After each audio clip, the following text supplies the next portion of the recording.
And I am live on my end. all right.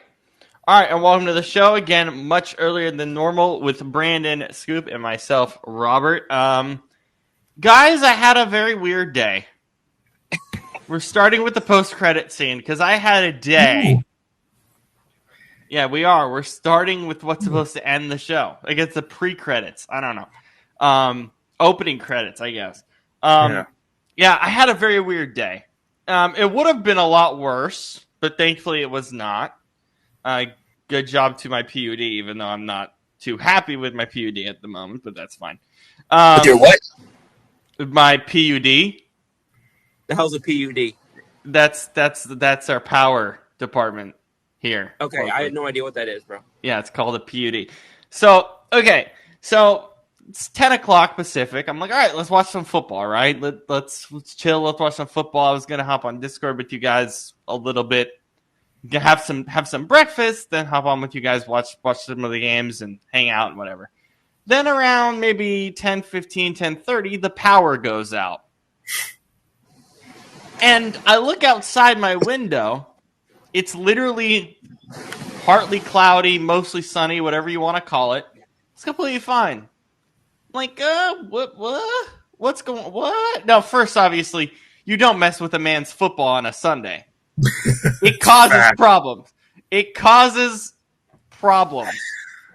I was a mess all morning. It causes problems. You don't mess with a man's football, especially a PUD. That's where we have issues. But PUD can't mess with it. It's bad. Luckily, the Seahawks game was right now. Could you imagine if it wasn't? Imagine if it was a 10 o'clock start? Could you imagine? And by the way, it was pretty much only my surrounding area. And then, so I was texting with Shane, seeing what's going on with him, because he was in Eastern Washington hunting. So I think he got some duck today or something. I don't know, but good on him. Sunbird. Yeah, he sent us a picture of Sunbird. Sunbird. It couldn't have been the Ducks. The Ducks weren't out this weekend. Jesus. No. So I am. So I'm just like, so I only have 5 gigs of data on my phone I think it's like per month on a prepaid because I don't need more than 5 gigs, man. I'm at home. I don't need it. Okay, I really don't. I used all of it watching football. I literally used all of it. I was like, bro, come on. But come to find out, around like it came back around like 12:20 Pacific or whatever. And we come to find out a little while later, and I was telling you guys this earlier in the day as well, that it was based off a vehicle accident. And I'm just like, that's not only probably extremely rare, but really bizarre. Yeah, my best guess is someone coming over hungover from their Halloween parties. At 10 o'clock in the morning? Oh yeah, you would still be hungover. Yeah. On Sunday, that was a little bit odd, though. Like yeah. If it were the first, I would understand it, but on the second, how long of a? Well, no, yeah, people still partied last night. A lot of people in my area did. Yeah, still party. If it's Halloween weekend, you do. Yeah, we're gonna party the whole weekend. No, so Shane was explaining to Brandon and I like what this is, and I told Scoop this later on in the day, and I'll tell our audience. Basically, he's like, "Oh, vehicle accidents take forever to fix." Basically, someone crashed into the power pole and like completely knocks it over. And so what happens is, so with a wind outage, like a branch just falls and whatever, they get it fixed, and it takes forever in our case, whatever.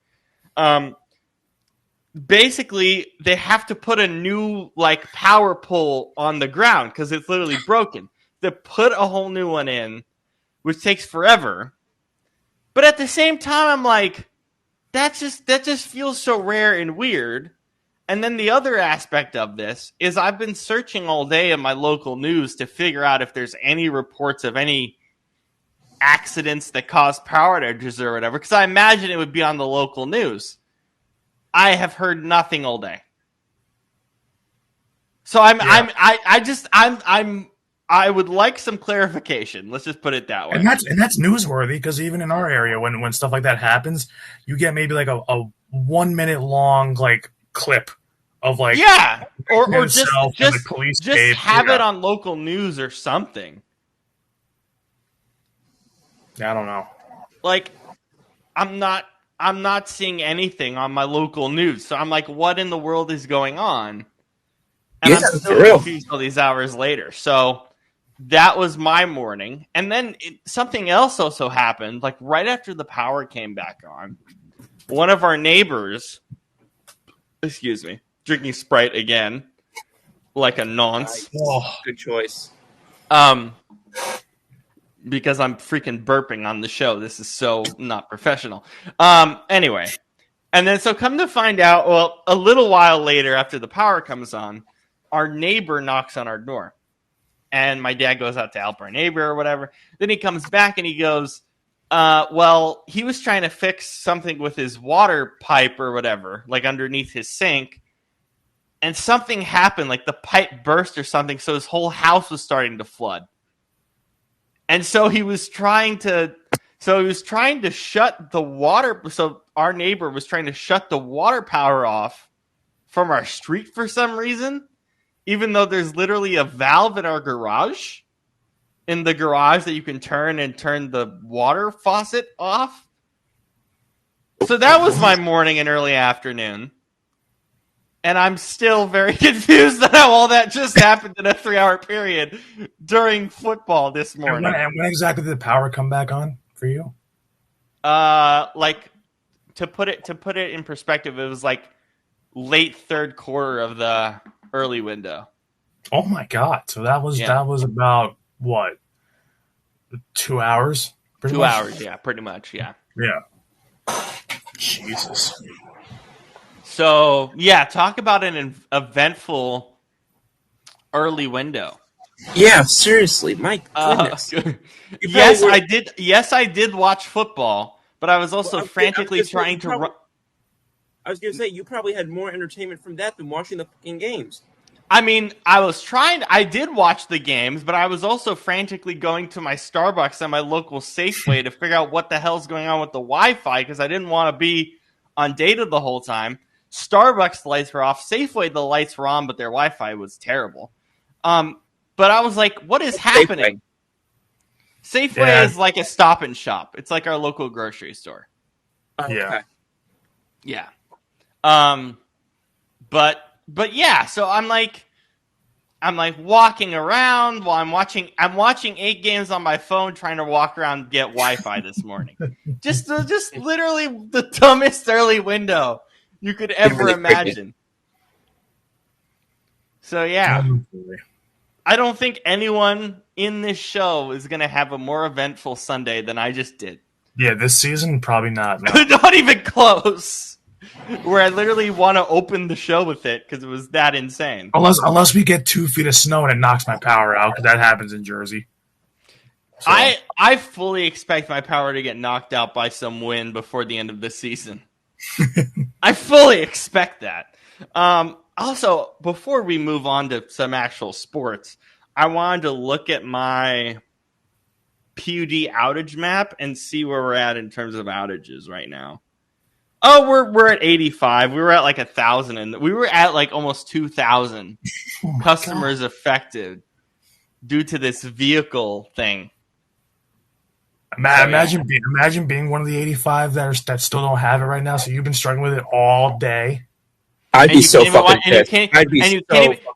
Wait, you guys would know this from watching the Eagles, but can you imagine just having your power get taken out based off a vehicle accident? You can't watch the Seahawks on national TV or your Eagles. Why would we know that watching the Eagles? I'm confused. No, I'm just saying. You would know because you would see it on your phone that it was a vehicle outage because I saw it, or a vehicle accident. That's what I saw. Like I thought you were saying that like for some reason that happens more during Eagles games. And no. I'm just saying. Can you imagine not being able to watch your favorite team on primetime if you're a Seahawks fan here locally because of a vehicle accident? I'd be so annoyed. I'd be so pissed, man. What's the longest, before we move on to actual football and stuff, what's the longest your power has been out? Ever? 2 weeks. 2 weeks? Yeah. Yeah, because mine was about a week and a half. Yeah, mine Once. was like 2 weeks on the dot. Yeah. And I was a kid. You know what's funny? I bought Madden. This is great. So this was preseason, right? So who cares about football? Yeah. I bought Madden 16 off eBay for like $10 cheaper, and it came to my door like maybe the third or fourth day of the outage, and I didn't play it until like a week later. And because how I long had my was it? How power. long was it? Again, it was like 2015 because that was like right when Madden 16 came out. Oh my god! So it was we like have a shared- August. We have a shared experience. I think that's exactly when my power went out for like a week and a half.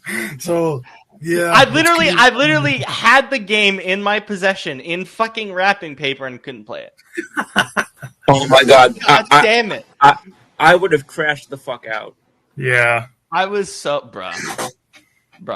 But honestly, this was my first experience having it taken out during an NFL Sunday. It's not fun. Don't mess with a man's football. No, Don't for real. do it. Moral Don't of the do it. story.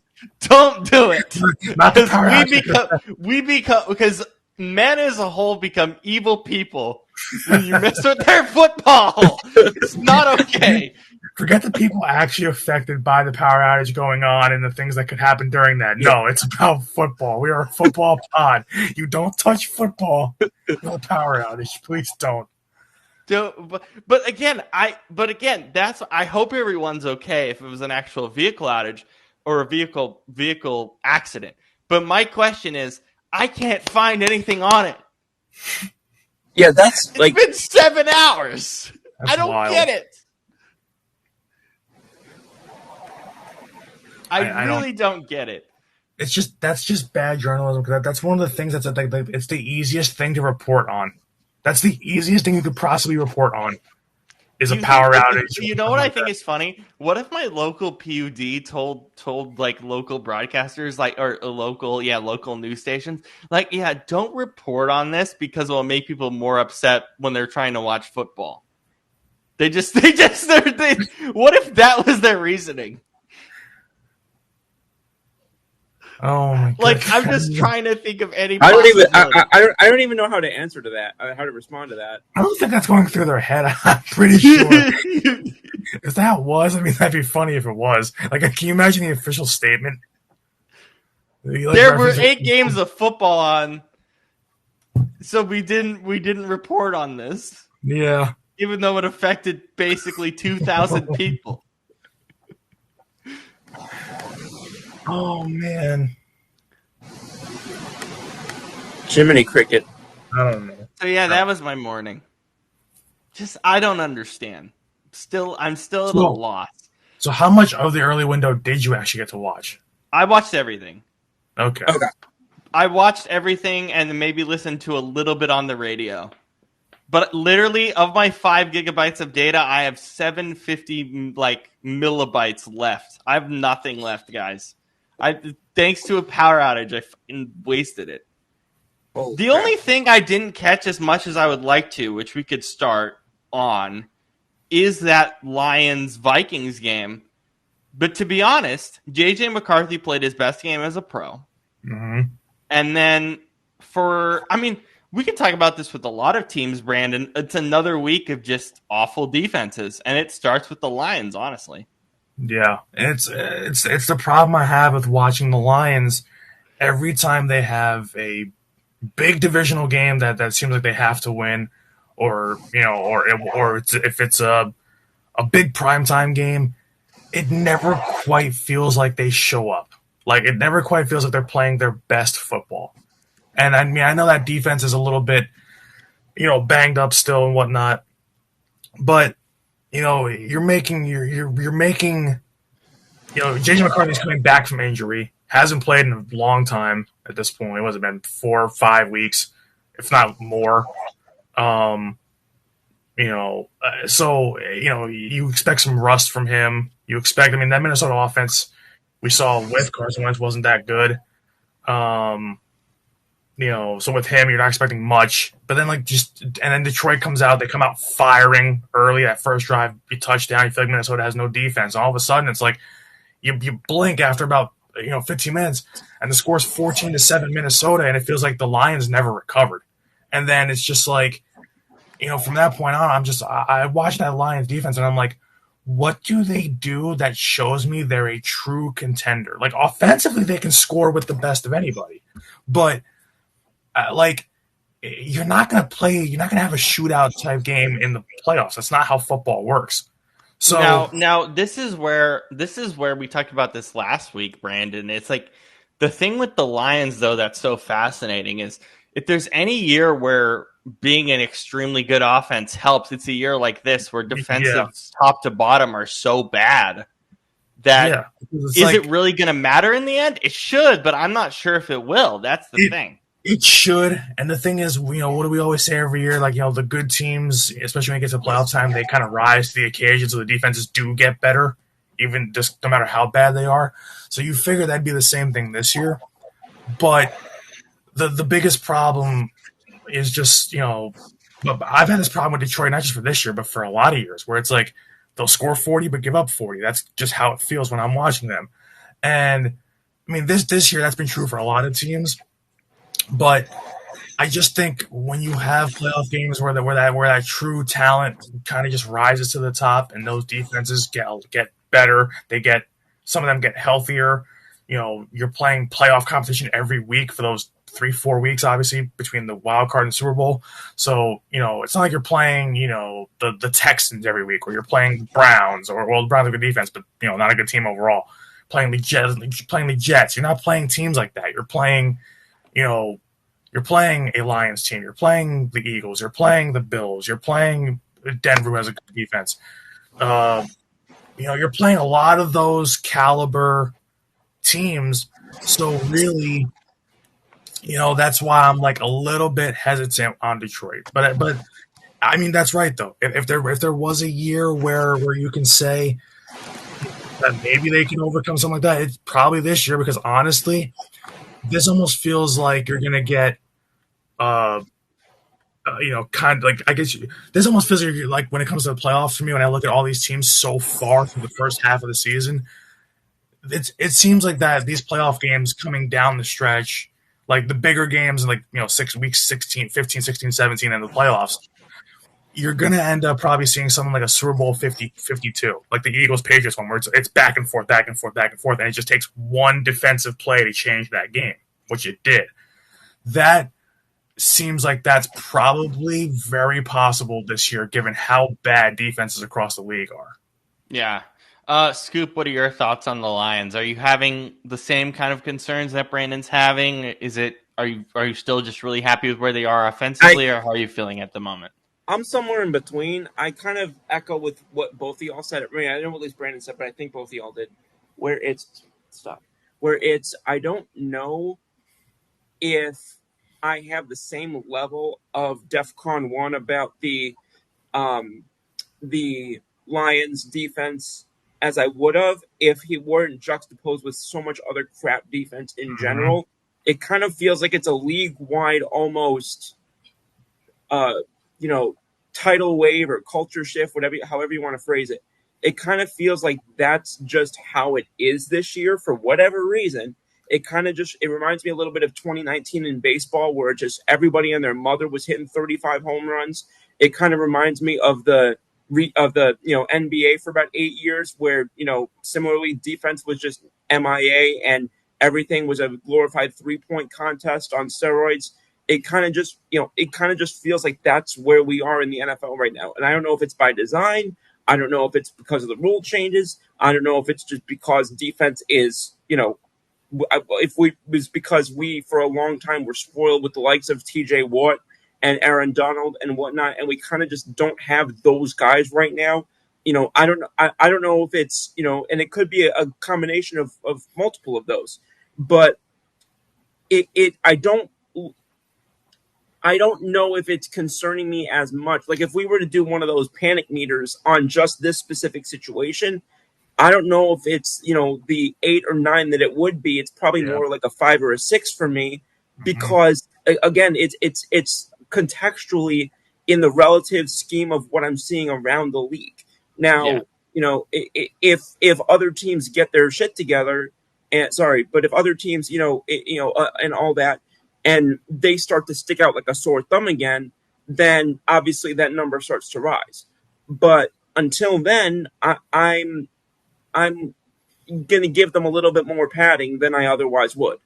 Yeah, and then to continue on that, the one defensive performance that was really great that we did see today, Scoop, was the Steelers having that Yes. impressive performance against the Colts, and Yes. there is some worry on the Colts, but again, an impressive defensive performance by the Steelers. Well, are we going to talk about the Colts now, or are we kind of just mentioning that? We could jump with this. Go just straight Steelers Colts. Just go right through that matchup. Okay. You want me to? I'll start with that. Yeah, please go ahead. Okay. So, kind of similarly to what I was saying before, as the Seahawks continue to put the hurt on the Commanders, kind of similar, or kind of what I was saying before, but from the other side of things, where there's no disputing it. The Colts did not have a good game today. Pretty much nothing. The 7-point differential at the end of the game just does not that it doesn't do justice. It does more than justice than it should to the Colts, because that did not at any point look like a 7-point game. And it kind of it got to 7 points right at the end when it didn't really matter. Yeah. It's kind of similar to how it was. The Super Bowl should have been 40-6, but it ended up 40-22. It kind of is a little bit similar there, where the score does more lends more credence to the losing team than it should, because this was not in any way a close game. It never looked like a close game.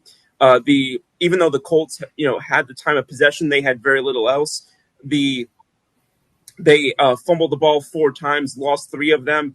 They added on top of that 3 picks. Every time the ball was in the Colts' hands, you could argue that that if you were doing a top 5 game or player of the game for the Steelers, you could argue 3 of those guys were actually wearing Colts uniforms. And I don't think that, and again, people kind of are saying, well, we were waiting for the Colts to reveal themselves or to expose themselves as frauds or one thing or another.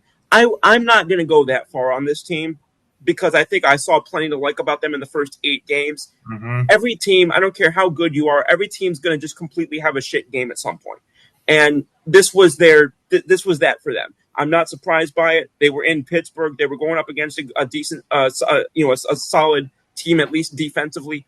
So I'm not surprised. They finally showed up defensively, right? Because it's been bad for a while.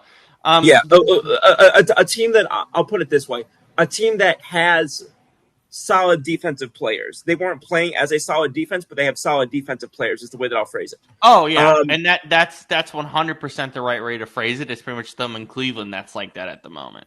Yeah, it's like they weren't playing cohesively as a unit by any stretch of the imagination, but they had the guys.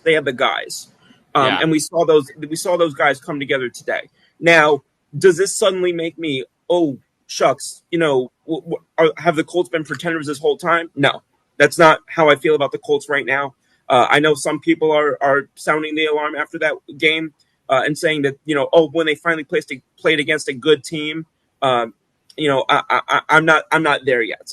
Now, if they play 1 or 2 more good teams and the same thing happens over and over, obviously a pattern starts to get your attention. This is not a pattern at this point. It's not like the Buffalo Bills, where they've got a pattern of doing things like this, where, and not to give a stray to the Bills, but they entirely deserved it.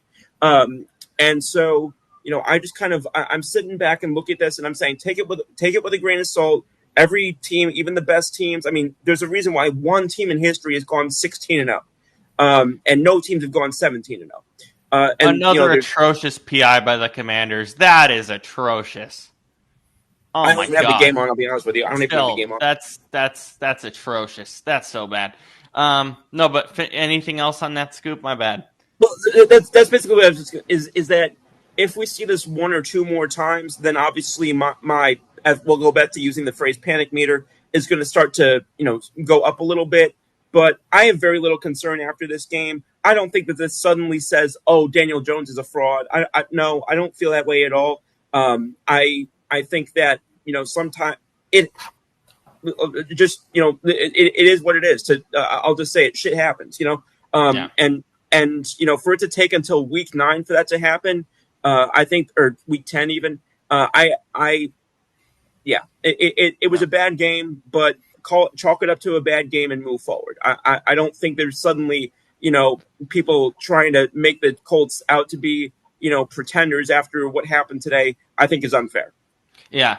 The biggest thing, too, I mean, look, the turnovers are the main story, Brandon, but you've been sounding the alarm on this all year. I mean, I don't know how much Jonathan Taylor you can get when you turn the ball over that much, but, no Jonathan Taylor is an issue, and it was an issue today, although, I mean, slightlier than normal considering the turnovers.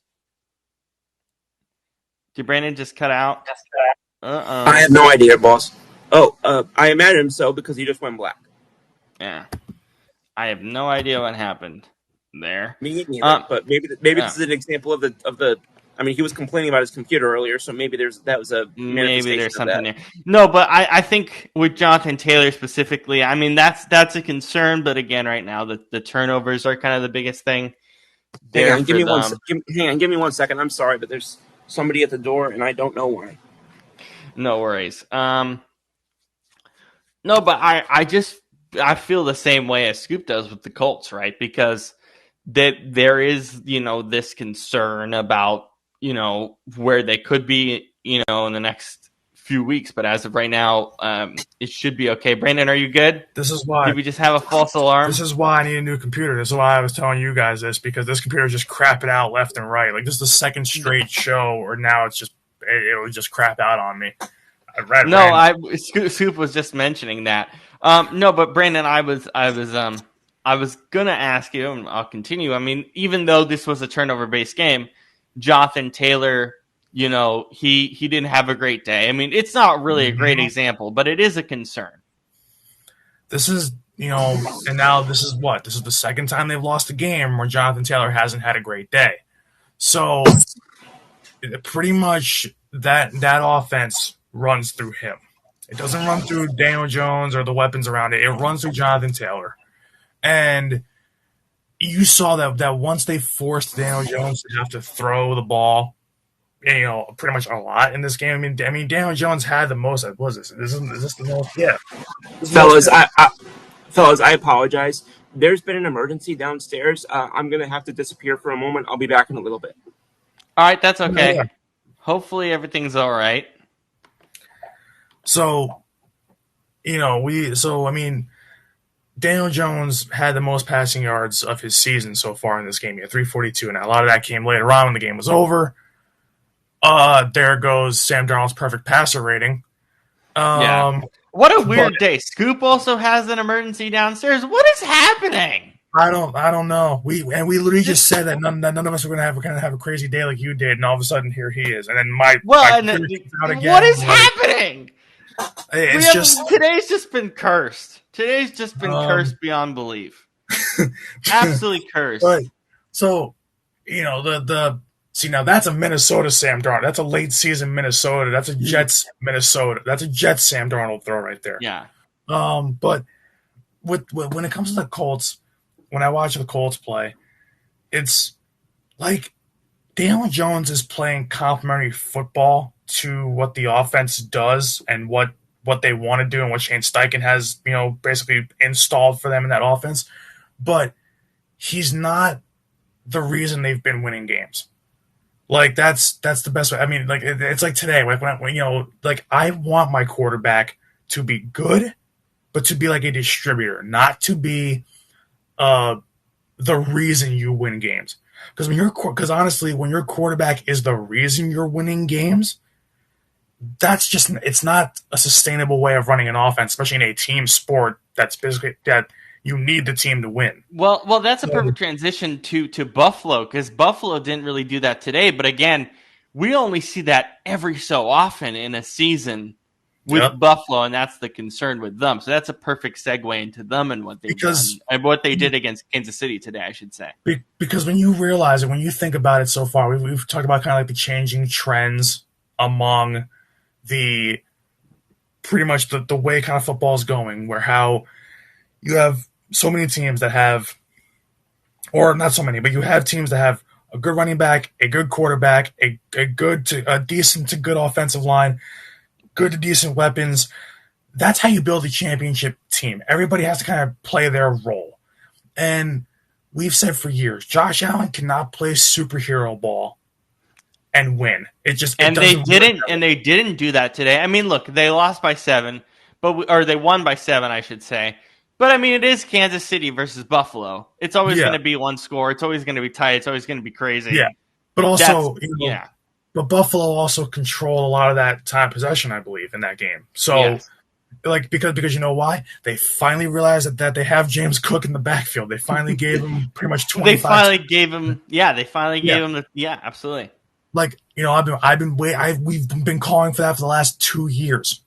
And then the first again, that's my overall point. Is like we call for it, it happens once or twice a season, and then it doesn't happen again. Yeah, that's really the concern about where we're at with Buffalo. Yeah.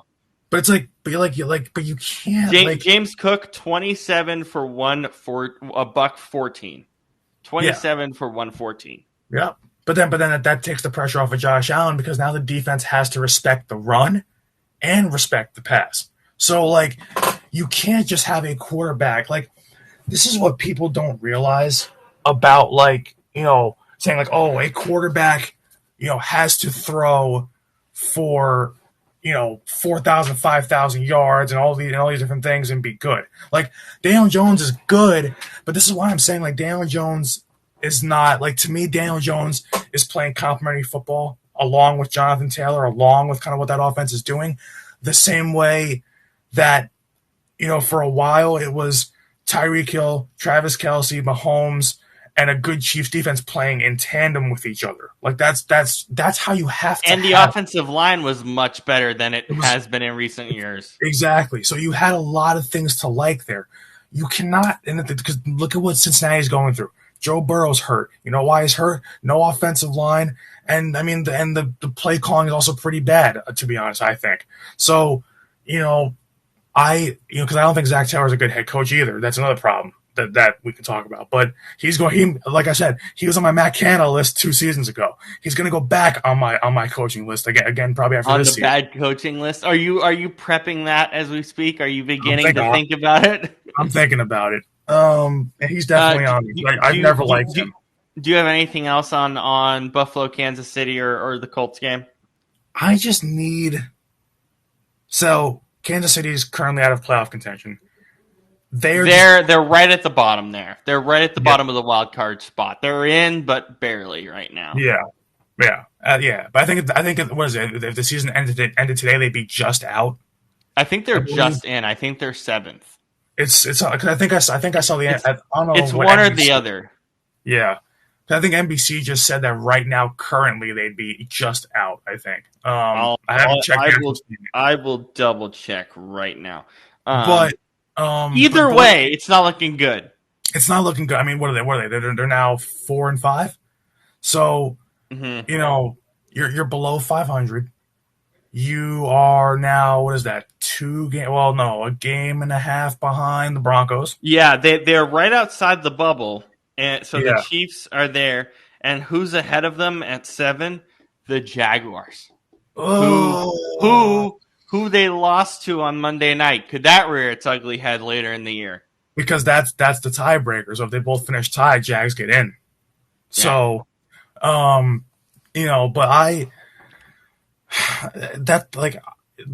we've said this for the past 2 or 3 years, but now it's finally showing that the Chiefs are just not who. Everybody's like, oh yeah, they had a big game against the Raiders. I'm like, yeah, so could I. So could my local Raiders.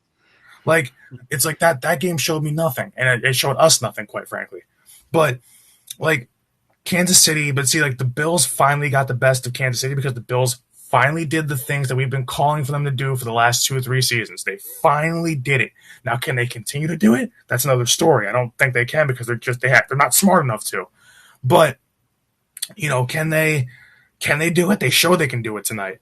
So that was encouraging from the Bills. That was a game that we said, hey, if the Bills are going to get back on track and kind of, lower that panic meter at least by 1 or 2 notches, this would be the game to do it. This finally showed me that, hey, there's a chance there. But I look at that, the best teams in the league right now are the ones that play complementary football in all phases of the game. So that's Philly, that's the Broncos. Well, partially the Broncos because the Broncos offense is still inconsistent, but but that's Philly, the Broncos, the Bills today. Scoop, is everything okay? Was everything good? I'll explain to you guys what happened off of air. Okay, because we were just saying this day could only get crazier and weirder. Yeah, Like, I'll explain it to you off of air. yeah. Yeah. Yeah, so while you were gone, we were just talking about the Bills, and I know you haven't been happy with the Bills scoop as a whole, but No. I mean, we saw the positives of James Cook, helping lead this offense, but that consistency we're not sure is going to be there the rest of the year. No, and that's the thing is, I mean, of everything you've heard me knock the Bills for, James Cook has not been one of them.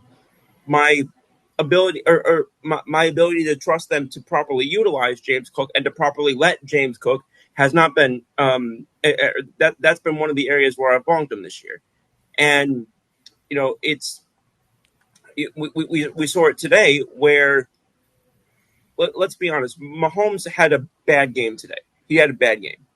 And it doesn't matter whether you were doing it off of advanced metrics, off of basic stats, off of what you're the so-called eye test, which I think is flawed beyond words, but any of that, it doesn't matter what it was. He had a bad game from all objective vantage points.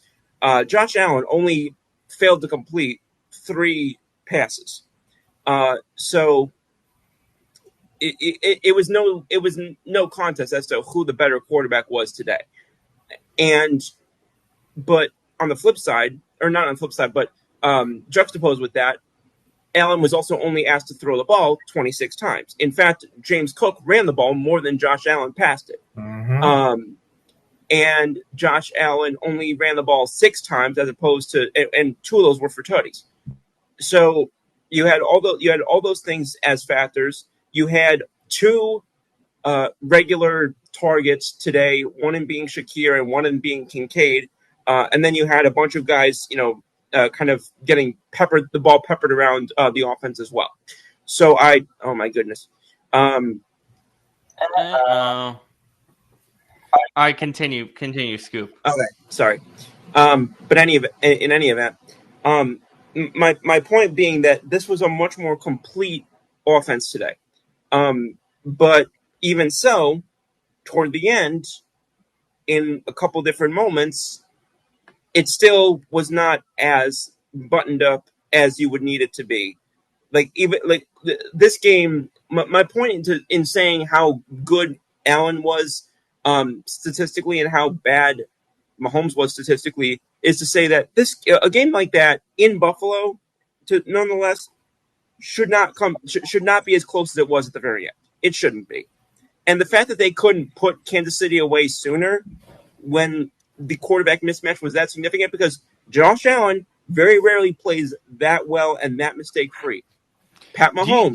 Do you think part of it is that it's just how those games are normally, or well the point that I was trying to make is, so as I was saying, Josh Allen very rarely plays that well and that mistake free.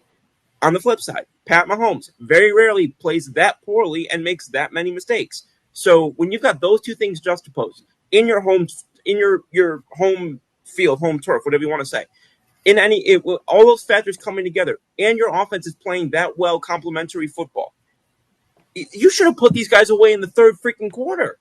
Well, also keep in mind the other piece of this is that Buffalo's defense is terrible. It's really bad. Yeah, no, I'm not putting it all at the feet of Josh Allen by any stretch. I'm not in any. I mean, I'm actively saying that Josh Allen played very well today, and that offense played very well today. But this is my point with Buffalo, is that even when you find, like, it's like the game of whack-a-mole. You get one thing in the ground, and something else is popping up. Its head up somewhere else, and it's something where, and this is why I struggle so much to take Buffalo seriously, because it's they always have something that's, as soon as everything goes exactly as they need it to in one facet of the game, it gets neutralized by a problem that rears its ugly head elsewhere. And again, when you see when you see Pat Mahomes, again, this is about as badly as Pat Mahomes has played since the Super Bowl, and I would argue perhaps even before that. So when you've got that going on, even if your defense is bad, or even if your defense is below average at least, that is not a game that should come down to the final couple minutes. Well, And I think and part of it too. That 4th and 17 was awful Yeah. by Buffalo. That was awful. yes, it was.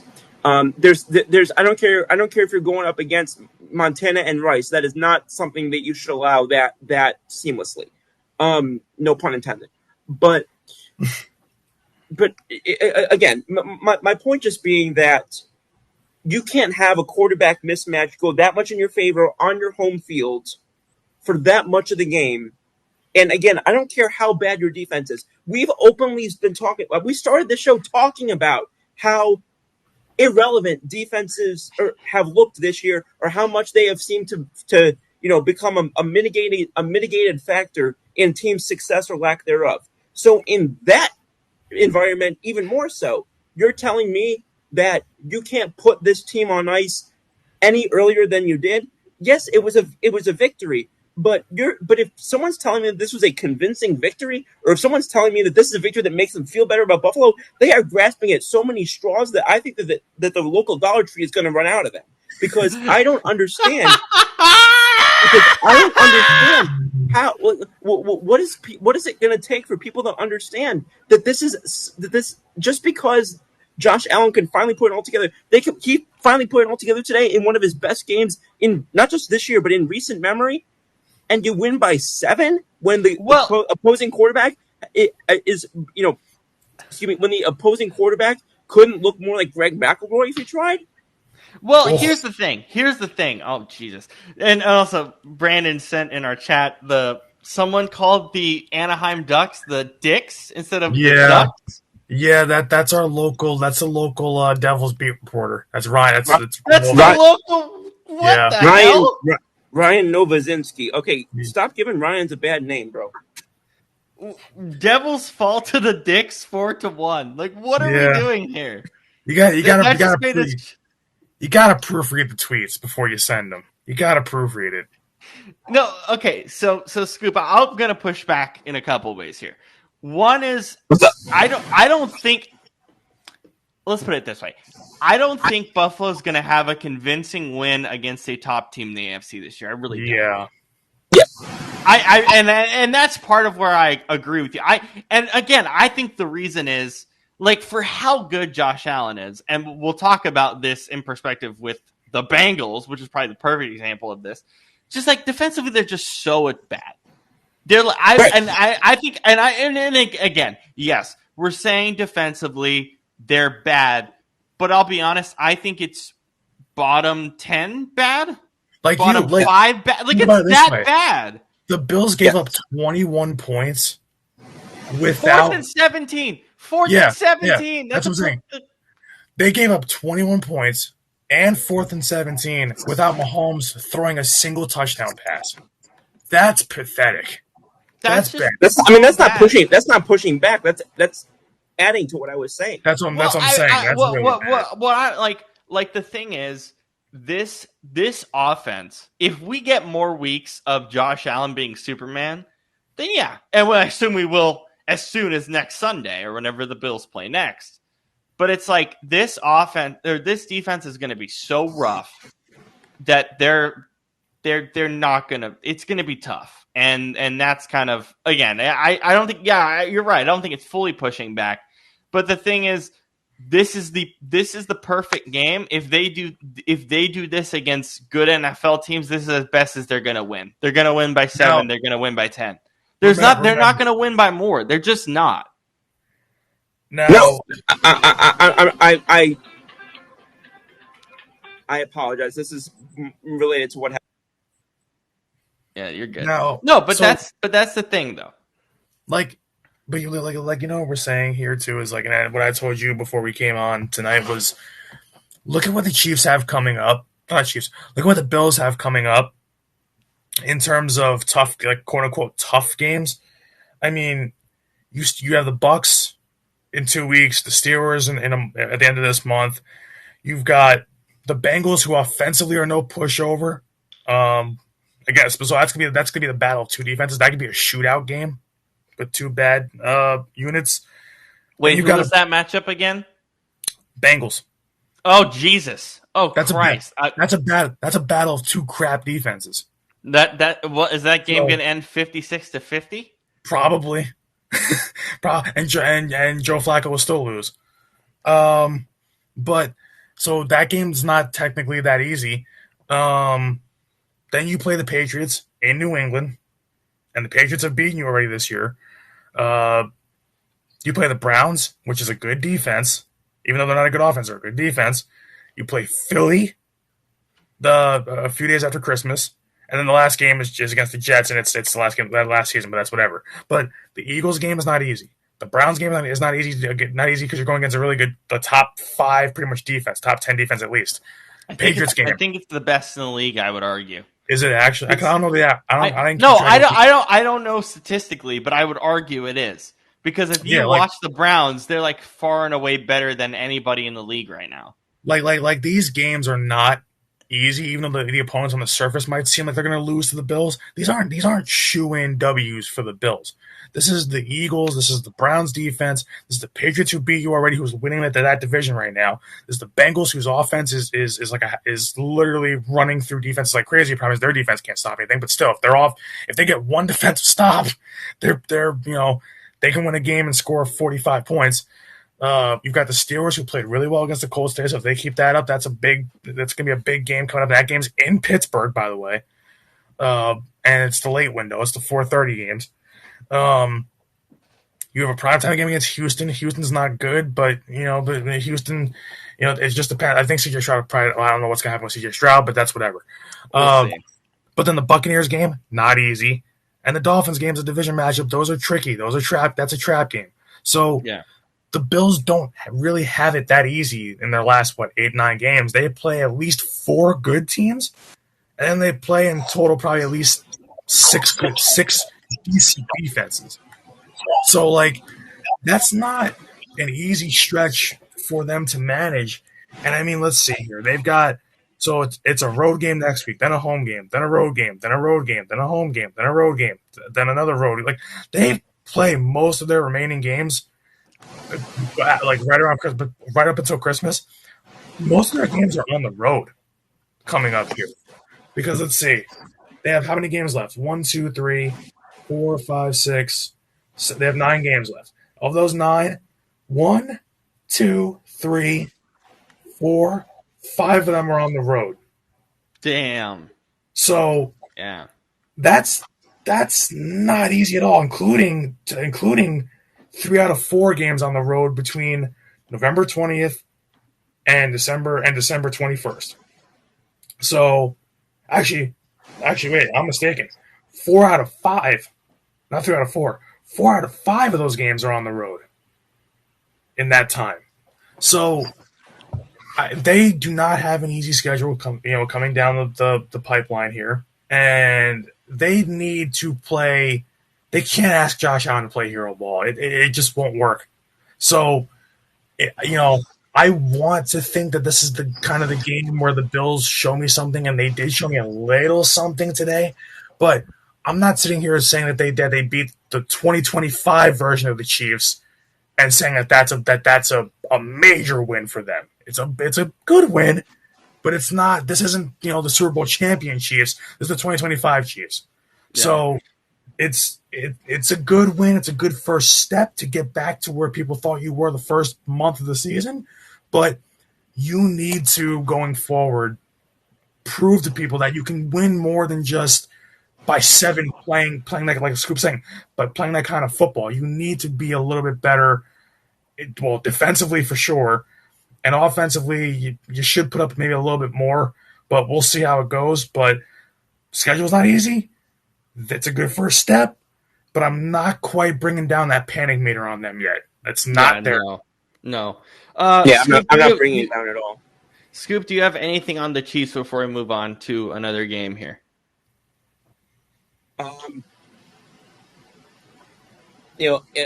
Again, it kind of goes back to we talk about did we really learn anything about this team today? And I guess we learned that Mahomes is human. I don't really know what I really learned, quote unquote. It was it came down to it was one of the few grudge matches that these teams have had that went in Buffalo's favor. I still think they're much closer to who they have been the last few weeks than who they were the first few weeks.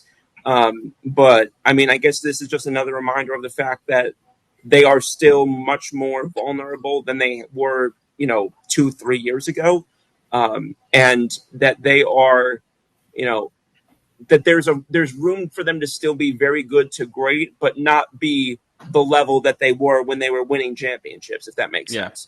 Yeah. All right. And speaking of bad defenses, let's talk about the golden child of bad defenses. Your Cincinnati Bengals. I was wondering where you were going with that. Well, they're 32nd in defense. Yeah. So I'm just going to quickly say, because I don't think it's in here. Jamar Chase basically said one effing stop, screamed it, walking to the locker room. Here were some other Bengals players, including Chase Brown, talking about how bad they were defensively today. The offensive players calling out the Cincinnati defense. Let's see if I can get this to work here. We put the ball in the end. Like a minute of game time. We just in the fourth quarter, you score 2 touchdowns in like a minute of game time. What goes through your mind when you score that second touchdown and take the lead? Defense got to stop. We just got to play complementary football. Like, we put the ball in the end zone and go up a point at the end, finish the game. Like, just end it. I need leaders on the ball. Yeah, so that was Jamar Chase and Chase Brown. Chase Brown being the most emphatic, essentially in the presser, just saying finish the effing game, which is 100% correct, Scoop. I mean, come on, you got to finish the game, and that final play was just atrocious by the Bengals defense. But you can't expect to win football games, especially again, their offense has scored 38 plus points in 2 games, and they've lost. That's just unacceptable. No, absolutely, and it's especially when you've got again. This is now, I think, a Bengals team that's looked at differently than they were looked at a couple of weeks ago. This is a Bengals team that isn't looked at as being patsies, as being pushovers. Are they what they were with Joe Burrow? Of course not. But after some of what we've seen with Joe Flacco and the fact that he maybe has a little more juice in the tank or whatever you want to say, this is a team that I think that at least is expected to be a little bit more, I won't say legitimate, but at least a little bit more competent, competitive, I would say. Competitive, competent, whatever. And it can't be it can't be that you're playing that just passively is the only thing I can think of to say, where it's one thing to play, it's one thing to just be out talented, if that's even a word. It's one thing to be out skilled. It's one thing to be out whatever. You can't be outworked. You can't be out. You can't be out hustled.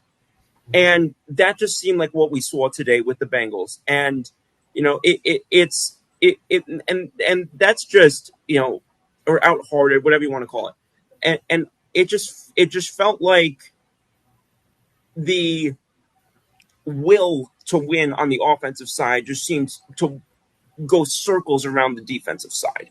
And it's I'm not and I'm pretty neutral when it comes to the Bengals, but that annoys me. I don't care who it is, that annoys me when I see that. And it just, because there are players on either the P squad or in the CFL or in the UFL, whatever, there are players that have been working their ass off to take one of those spots. And you're basically there dicking around with one of those spots. And so that's something I think that's really, difficult to, whoops, there's the requisite one type of show that I punched my laptop for no reason. Even though that's not what I actually did. But anyway.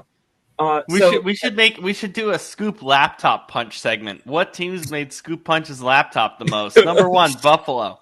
Yeah, but anyway, so I don't want to spend too much time on them because, quite frankly, You know, I just this reminded me of when you had me watch the CFL the other day, when you had me watch the BC Lions game and said there's going to be no It defense was in this game. crazy. It was crazy. There was that's no kind of what defense at all. That's kind of what it reminded me of. I think it was 89 points combined between these two teams, which I'm sorry, in a Joe Flacco 2025 and Caleb Williams quarterback game, like how the hell do you allow 89 combined points defending Joe Flacco and Caleb Williams? How the hell does that even happen? The three of us could have been in one of those two backfields and probably given them a freaking better run for their money. And I can't even run, unless I'm on my mobility scooter. But I just don't. So I don't know what really to even say beyond that, because it all of that is speaking for itself. You know, excuse me, sorry. And the fact that how many do you guys know offhand how many different players attempted a pass for the Bears today? Oh my God, it's probably like, 3 or 4. What do you mean attempted a pass? Four of them? Oh yeah, that's right, because they had some trick plays. DJ Moore attempted a pass, Cole Kmet attempted a pass, and Tyson Bajant. I think I'm saying that. Bajan. Bajan. Oh yeah, there goes my French. The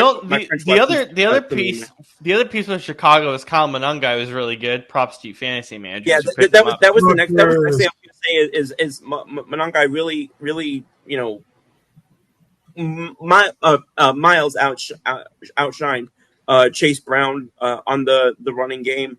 He had and it wasn't just one rush that kind of you know ran up. We see this sometimes where one rush will kind of run up your yards. Again, no pun intended. That wasn't the case with him. His longest run was only 39 yards, and I say only because he ran for 176. So good. Much respect to him. Excuse me, sorry. Yeah, the Bears had four passing touchdowns, and one of them was caught by freaking Caleb Williams. That's awesome. Brandon, we can talk about the final play. I mean, it's still going to be a game of the year contender. We'll see how it ranks for us at the end of the season, but that gets slotted into one of our nominees at least 9 weeks into the year. That final play pissed you off more than honestly. It probably pissed you off more than your Eagles offense. That's our Eagles mention today. Yeah, I was wondering where the Eagles mention was going to come from, and it ended up coming from the one. I'll be honest. I'll be honest. I've forgotten Kevin Patullo's name like most of the day. I can't even think about him today.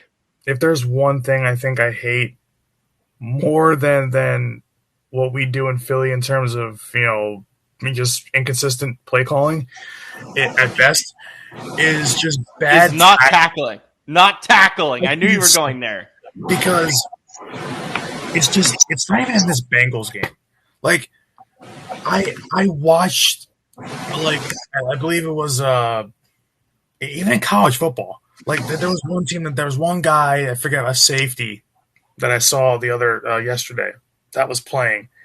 And he's supposedly like one of the best tacklers in the country, but for the last 2 weeks, like, he's missed just a ton of tackles. I think, like, in yesterday alone, I think they were counting how many missed tackles he had, like, in the first half alone, and it was like 20. Like, it's like just these guys. Like, tackling is something you learn at the Pee-wee level. You learn how to wrap up and finish a play. I don't understand why, as these guys get to higher and higher levels, the tackling actually gets worse and worse. I don't understand that. Like, it's like, and then today you see what happens with the Bengals. Colston Loveland catches that pass. If you tackle him, that Bears offense has to run a long way just to spike that ball. Like, we don't even know if they would get it off in time to spike and be able to keep the game. But yeah, at the very bare minimum, you have to make that tackle. There's three guys there to make the tackle. Like there were literally, I think, two guys who actually had him in their grip. Two guys, not one. Two guys had him in their grip, and you don't bring him down. How is that possible? Like, I don't understand. You cannot be a professional football player. You can't be a pro at any level if you cannot do the most simple things correctly.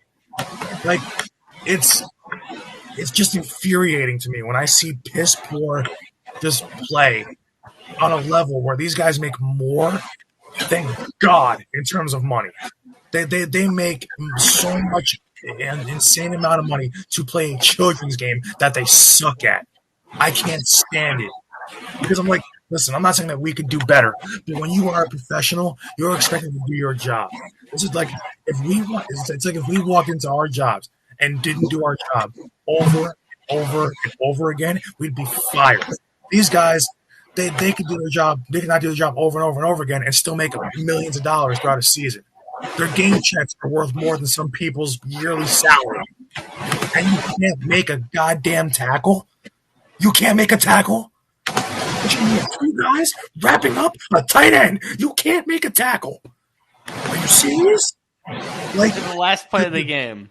Like, does anyone understand how stupid that is? That you cannot tackle at this level, especially when there's two guys trying to tackle one guy in the open field. Who, mind you, it's not even like it was like a guy that was plowing through two defenders.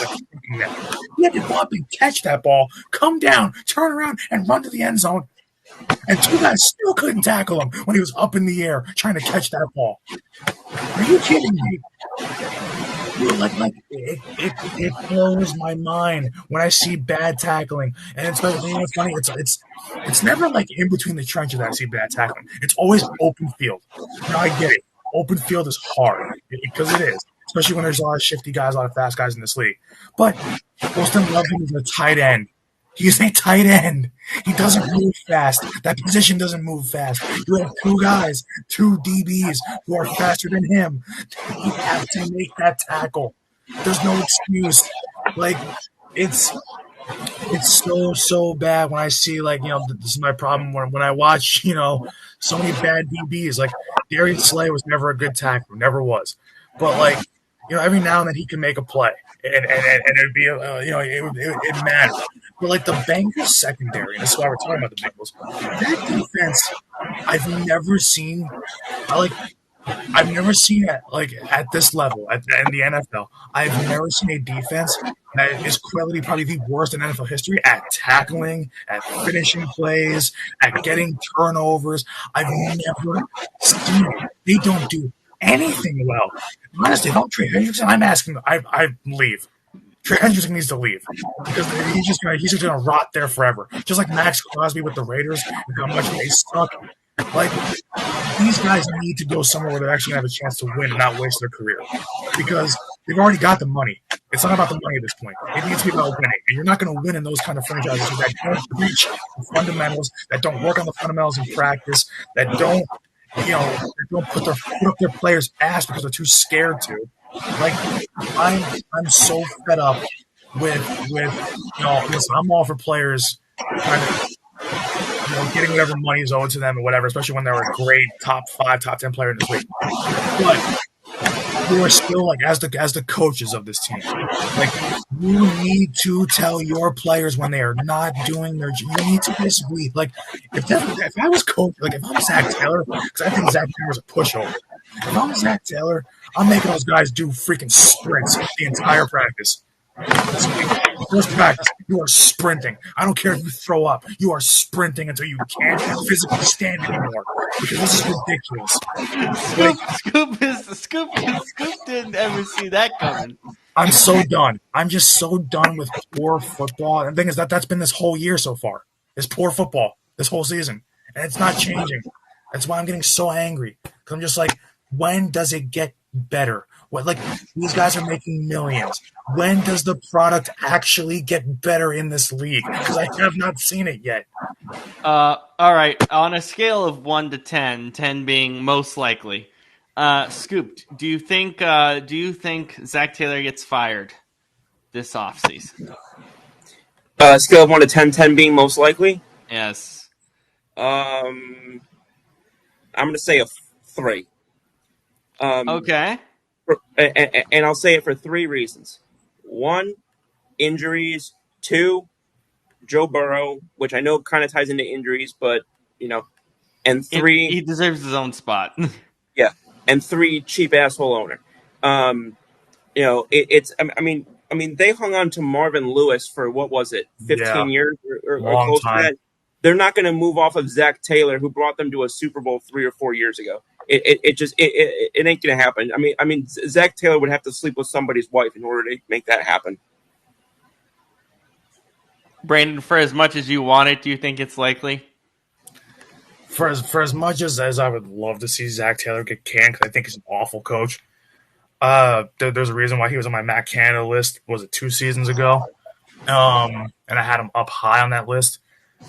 I still, I'm with Scoop. I don't think there's any way they get rid of him, because honestly, I mean, it starts from the top down. It's the same things of why I don't like, why I didn't like the managers in the World Series this year, because I thought they were both idiots.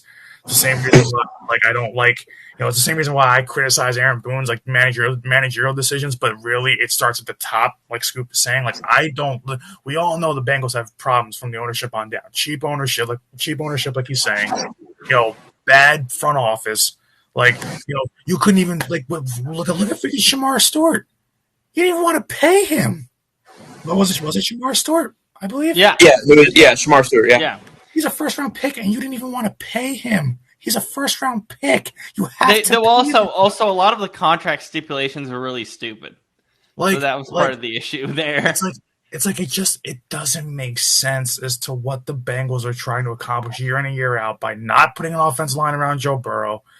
Joe Burrow gets hurt for the 75th time, and then we're sitting here saying, "Oh, Bengals season's over again." Yeah, because they keep the definition of insanity is doing the same thing over and over again, expecting different results. Thank you. So that's what the Bengals are. They are quite literally insanity. Listen, Zach Taylor is one of the problems. I believe he's a big one, but he's not the biggest one. So if I had to put it on a scale, I think it's, for me, I would have him at a 5, but I'm right in the middle. I'm going a 4. So we're all in lockstep there. Yeah. Yeah. Anything else on that? And just for this game, as we're watching this game right now, at what point do you take Jaden Daniels out and say it's not worth it? You're down by 31 with 10 minutes left. At what point do you say it's not? This game's been over. I can't believe they haven't done it already, to be honest with you. At what point do you say enough's enough? Because God forbid this guy takes a bad hit, and then it's all. And then he just came back from a freaking injury. He just came back from a hamstring. So yeah. Okay. Teams I'm out on in the NFL. I'm done. You're done. That's a long list. Done. They're officially done in my book. They might have already been on the list before, but I'm just gonna confirm, put them on. LA Chargers. That first half was atrocious. Goodbye. It was against the Titans, for God's sake. Denver Broncos. You can't do anything against Davis Mills? Okay, guys. They won, but that game was very concerning for me because they did not look good at any point in that game offensively. Defensively, they were fine. You gotta have both things working if you want to win a Super Bowl. You gotta have some sort of offense and you gotta have a defense, and they really haven't had an offense all year. Yeah, defensively they're solid, but come on, it's Davis Mills. They should have won by a lot more when Davis Mills came in. And then put the panic meter to 11 for your Green Bay Packers. Oh my God. Oh my God. How do you lose with those? I'm smacking my water bottle. Smacking it. And now, how do you lose in those jerseys? And now, and now with Tucker Kraft done for the year, most likely because they have to do official analysis, but it's sounding like a torn ACL. It's an ACL, yeah. So now with him out, and your offense has mainly relied on him this season so far. Now I'm at a, well, you can be at an 11. I'm at a 10, just because the rest of the NFC has not been good this year. But I'm at a 10. I'm there. Yeah. What about the Chargers? Brandon, anything on the Chargers? They're another team where their record doesn't show how bad they are. Doesn't show what they really are. The Chargers are a 3-6 team in a 6-3 disguise. So, guys, Jaden Daniels got hurt again. Are you kidding? Kill me! Is that him? Just said that. Is that him? Is that him? Or am I mixing up the numbers? Well, I think number that's him. 5. Yeah, that's him. Oh my god, man. This is why It's I his said leg. why. It's his leg. It's his leg again. Oh, I rolled On up this on him. turf, Oh 'cause my god, Northwest man. Field is. Oh That my god. I don't care how well he's done. That's a fireable offense by Daniel. Did I not just say it 2 seconds ago? Oh my god. I mean, Northwest Field is one of the worst turfs ever, but still, why are you putting. Oh my god, guys. That might be an Achilles and ACL. Well, I don't think it's an ACL, but that's out for the year, guys. That looks like out for the year. That's a fireable offense. I'm sorry. Oh my, dude, the game's over. The game is over. You should have pulled him after midway, like by the end of the third quarter. They should have been out of this We're game. getting There's robbed no- of seeing one of the best young players in the NFL for the rest of the year, probably, guys. See Maybe. what did I say? What did I just get done saying? Oh my god. Just get done saying? He's one bad hit away. He's one bad tackle. Oh my god. Oh, come on, man. Dumbasses. Oh, it's so bad. Oh my god, God, that's so bad. That is quite literally beyond a fireable offense. That you were still playing your Scoop is starter. 100% right. Like Thank you. God, man. But when you're down by 31, there's no, especially in the fourth quarter, there's no way you come back. It's not possible to come back. It's Unless you have massively unlikely, let's put it that way. Like, listen, of course we don't like Washington because it's the NFC East, but I don't give a shit. I may not like Washington, but Jaden Daniels doesn't deserve that. That's exactly where I was going. He does not deserve that. And we said literally a minute and a half ago to pull the starters before something like this happened. We said this. Oh my god, man. Like, God damn it, man. the game is lost. You are down by 31, 10 minutes to go in the fourth. You have nothing to play for. Remember, I said when this game started to get out of hand early on by halftime, I said, at what point in this season do you pull Jaden Daniels out and say enough's enough because your season's over? Now it really is over. So, like, I thought that was if it's as bad as we thought. I thought that was a little bit of a stretch, but I mean, life comes at you fast, evidently. Yeah. Oh my god. God, man. Oh my god.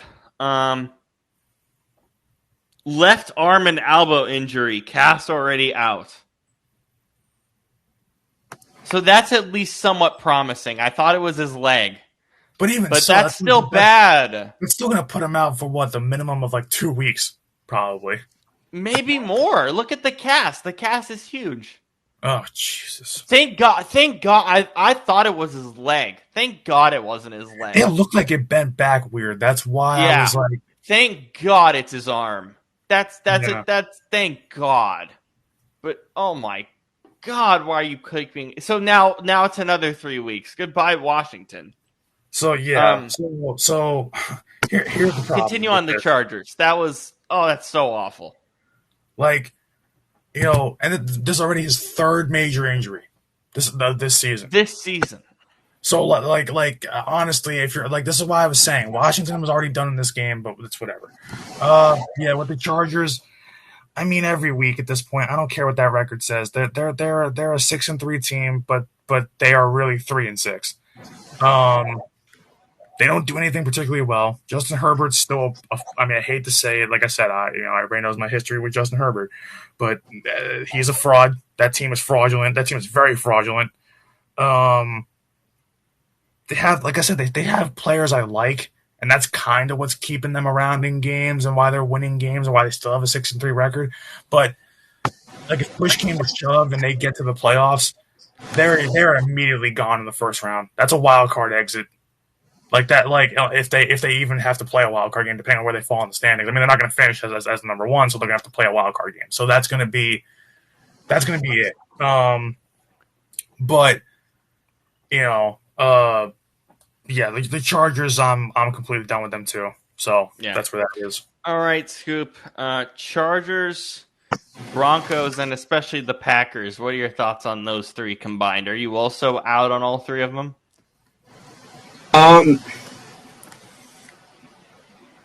I mean, okay, I'll put it this way. I'm least out on the Packers. I'll put it that way. Now, we just saw them lose Tucker Kraft today, so 1 or 2 weeks could very easily change that, but I'm least out on them as of right now. I also trust, it's going to sound crazy, but I trust LaFleur and Love as a QB coach combo more than I trust either of the other two.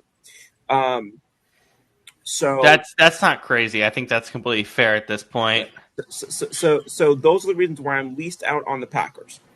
Between the Chargers and the Broncos, I'm probably, and again, similarly, maybe just because I trust Bo Nix more than I trust Justin Herbert, and I also trust the Broncos defense more than I trust the Chargers defense. And we just had more reports today about Joe Alt being even more banged up than we realized. Yeah, he got hurt today too. Right. So I would put my, I'm least out on the Packers, then goes the Broncos, then goes the Chargers. I don't expect the Chargers to be, I think at most they're a playoff appearance, but they're kind of they're a participation trophy team at best. They're hey, thanks for the invite, but you're going to be standing room only.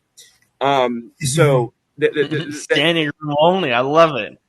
So that's basically how I see the Chargers.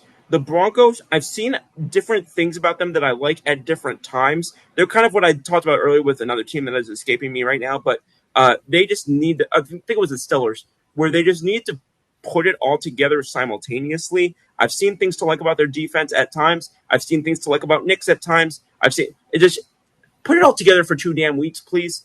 But again, and I've seen it against good teams. I mean, shit, we saw it against Philadelphia at one point.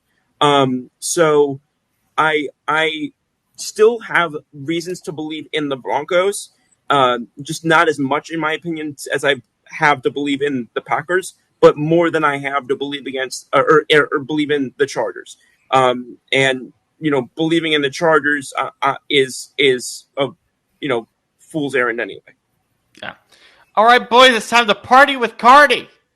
The Patriots, sweet Lord, pick up a win with Cardi B in attendance. A 1 point win.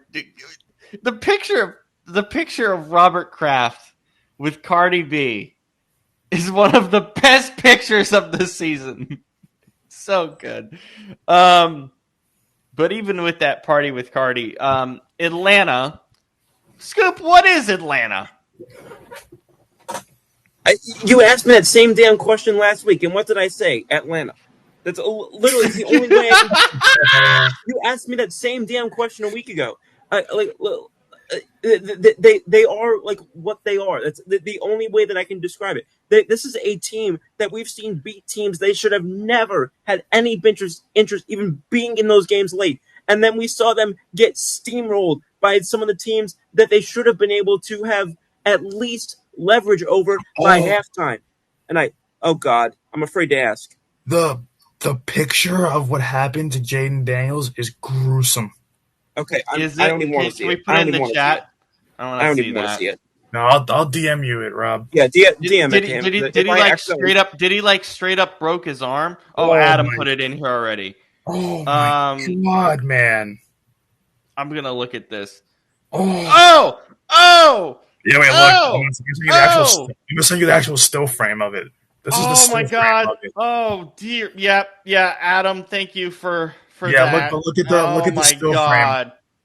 Dude, his arm is like this as it goes down to the ground. It's completely 360. Yeah, his arm is like 360. Like I don't even think I'm getting in frame here, but his arm is like completely. Then his season's over. Dude, that's not only a broken arm. Oh my God. I'm gonna put in the main chat, Scoop. I'm sorry. Jesus. No, I'm just gonna hope I don't scroll through it because I'm sorry. I'm sorry. Why was he still in the game? This is what we're saying. There was no reason for this. Oh my God, man. Oh my God. Oh, that's so awful. Oh, yeah, that's out for the year. He literally just broke his entire arm. My God. But the thing is, that's not the first time. Like, I saw somebody put it on Twitter, and they said that the way that this season's gone for Jaden Daniels is exactly what they did to RG3. Rushed Yep, him. I literally, as soon as you finished talking, that's where I was going to go. And you know what's funny? When Jaden Daniels got drafted, I said Washington is not the place for a quarterback like this that's likes to be mobile and has a good arm. Because I just thank God it wasn't his leg like RG3. I just thank God it hasn't been his leg. But technically it has. He had a hamstring. Then it was his knee. Thank God it's not an ACL. That's, I guess, my point. Thank God, man. Oh my God. Like, it's like, why does Washington keep doing this with their players? If the game is over, like RG3 is one thing, but still, that was poor injury management. That was a problem. I just saw, like, Drew Lock has been in the game for 2 minutes already. The game is done. It was 38-7 at the end of the third quarter.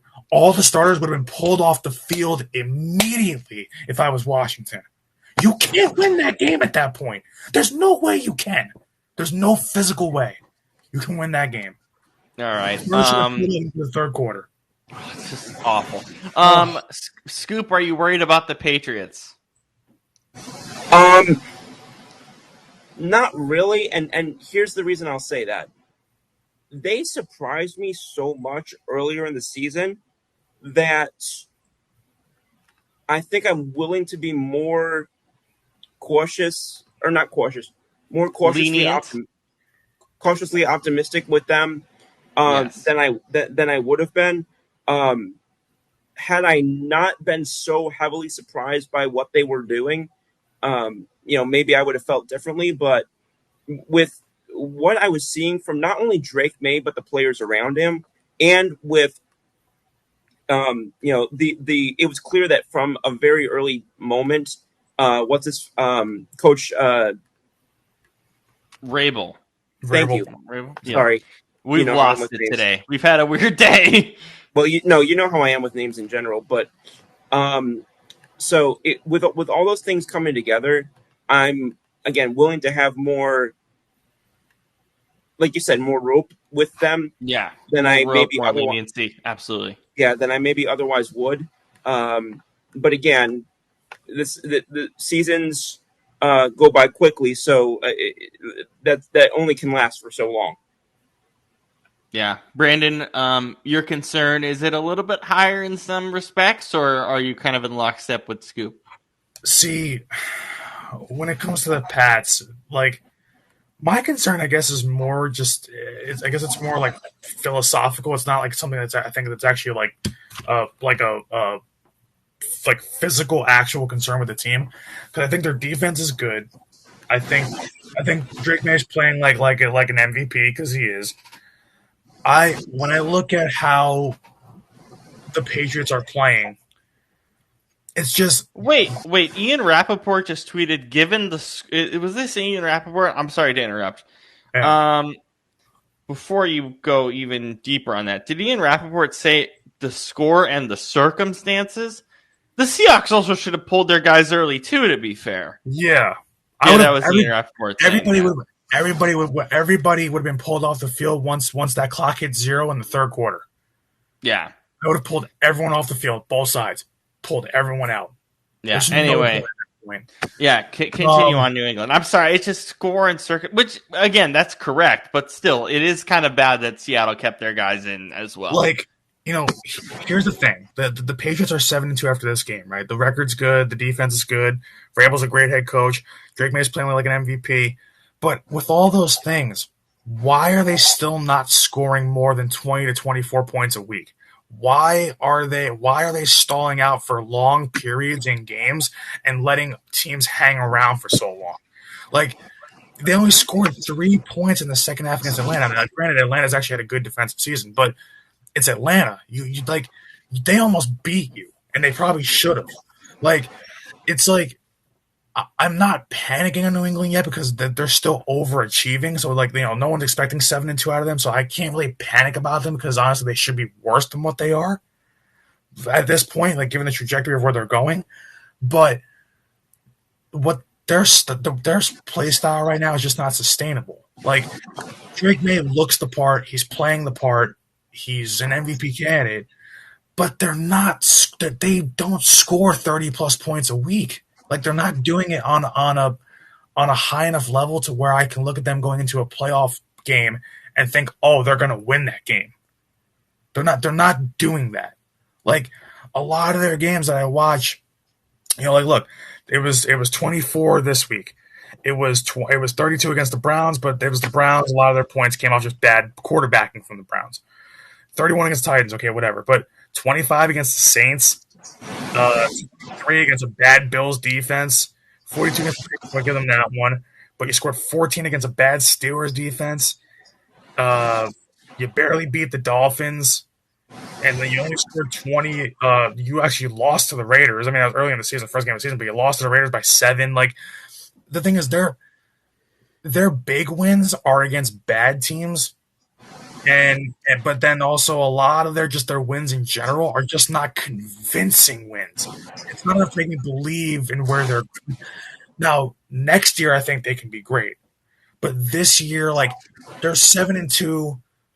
But they almost feel like the Minnesota Vikings from years ago, where it's those one-score games, and it's like, yeah, they're winning and their record's great, but what are they really doing to prove to you that they are an actual contender? Now, listen, they're ahead of schedule. They are. This is great for them, and I think that they could win a playoff game, but I think that's their ceiling this year.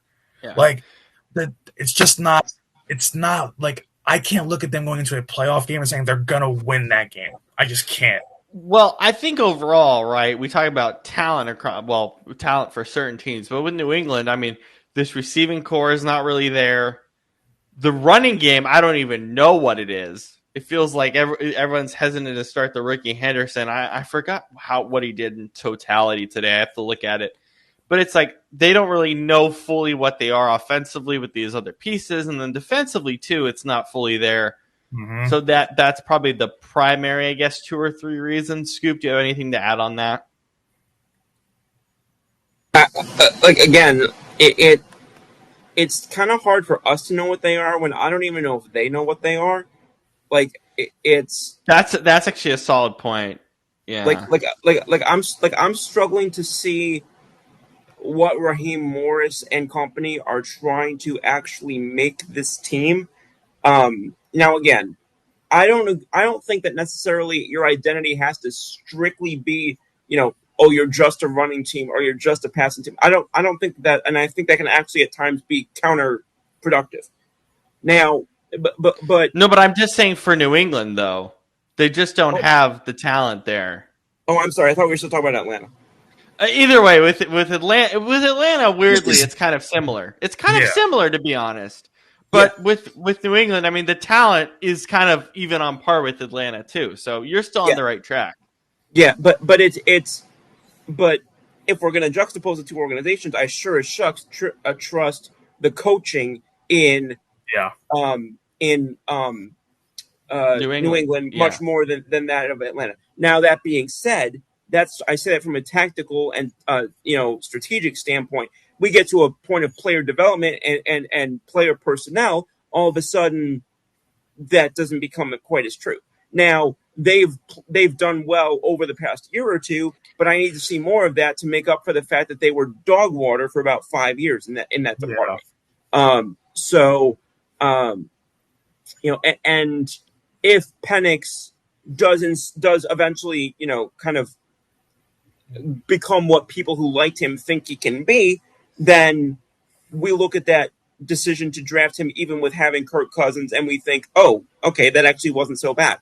Because again, I will say this, in defense of them, 2020, I think it was, a lot of people thought that the Green Bay Packers should draft an O-lineman or a wideout. They went quarterback, caused a quarterback controversy, and now to at least to a good. I mean, but amount they of kept him people- on the bench for 3 years. There wasn't really a controversy. He was just on the bench because the Packers know how to handle those situations.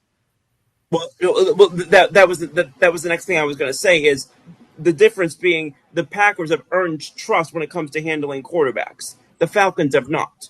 So, I think but I do kind of think there was a controversy at times because when the Packers, when Rodgers would struggle, there were those calls for Jordan Love and that type of thing did end up being part of why he pushed his way out and pushed his way to the Jets. So I would disagree and say that there was a bit of a controversy there. But the main point that I would hammer home in terms of the difference would be that the Packers, probably more than anybody in the NFL, have earned the trust and earned the devil's advocate when it comes to handling quarterbacks. The Falcons couldn't be much further away from that.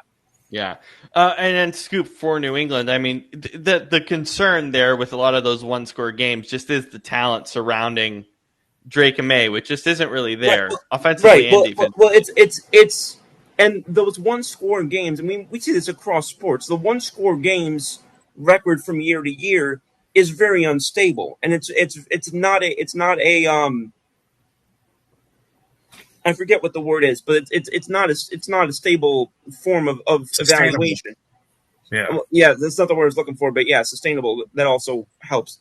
But it's so volatile from year to year where I can look at a team and that's why the teams that tend to win, let's say 10-7 or 11-6, but 5 of those, but they went 5-1 in one-score games. That's why teams like that I tend to take with a grain of salt going into the next year, because that's almost always going to regress to the mean and maybe even beyond. So I mean, shucks, we saw it with the Eagles earlier this season. They were winning a lot of one-score games, and then what happened? We saw what happens when some of that's not going your way, because that can be as simple as one good play you made, one bad play the other team made, one call you got by the Zebras. It could be any number of things. So.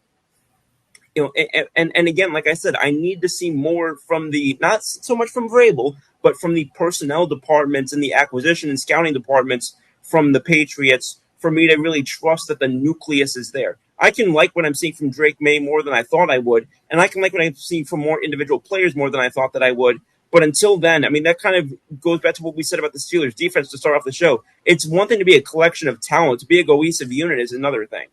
Yeah, you know what else too? So they've played. So out of their 9 games that they've played, right, and a 7-2 record, 6 of those games have been one score.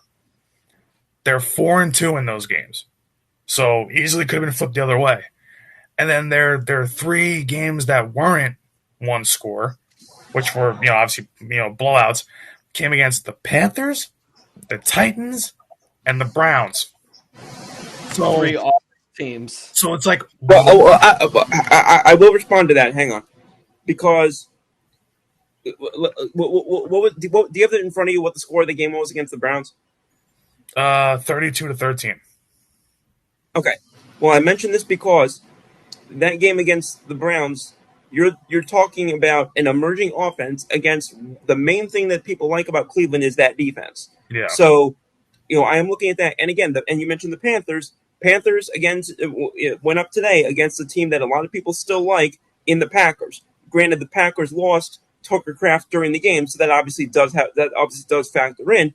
But I'm not as willing to just completely write off victories against the Packers and the Browns right now. I think it's fair. I look at it and I go, where are those teams, going to be like they are every year? Bottom of the barrel. Those games, now granted, like I said, New England is over, they're overachieving. They're no one expect them to be nowhere near where they are this year.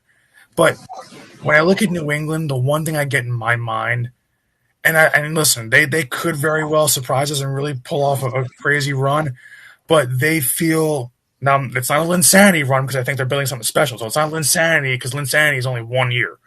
But what I say that was kind of more of what we felt about like the Blue Jays, I think.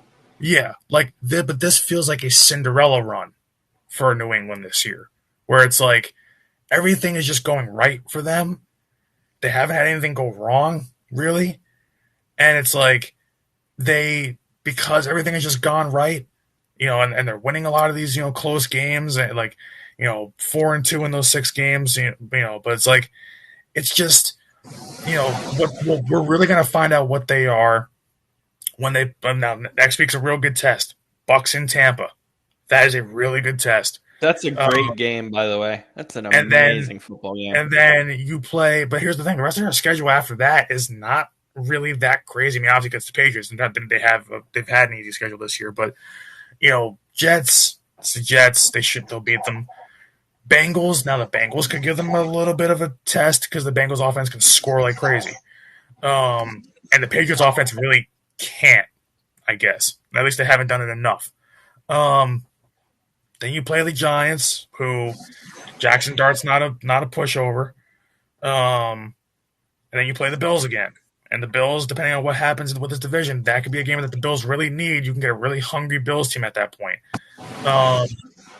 But you play the Ravens in Baltimore. And by that point I was just checking that Bucks game. That's an early window game, sadly. Yeah. That should not be an early window game. Yeah, is it too late? Is it too late for them to flex that? Yes, I think. Yeah, it sucks because it's they 2 weeks. 2 weeks. Yeah. Yeah, they really should. They really should flex that Jets Patriots game the week after.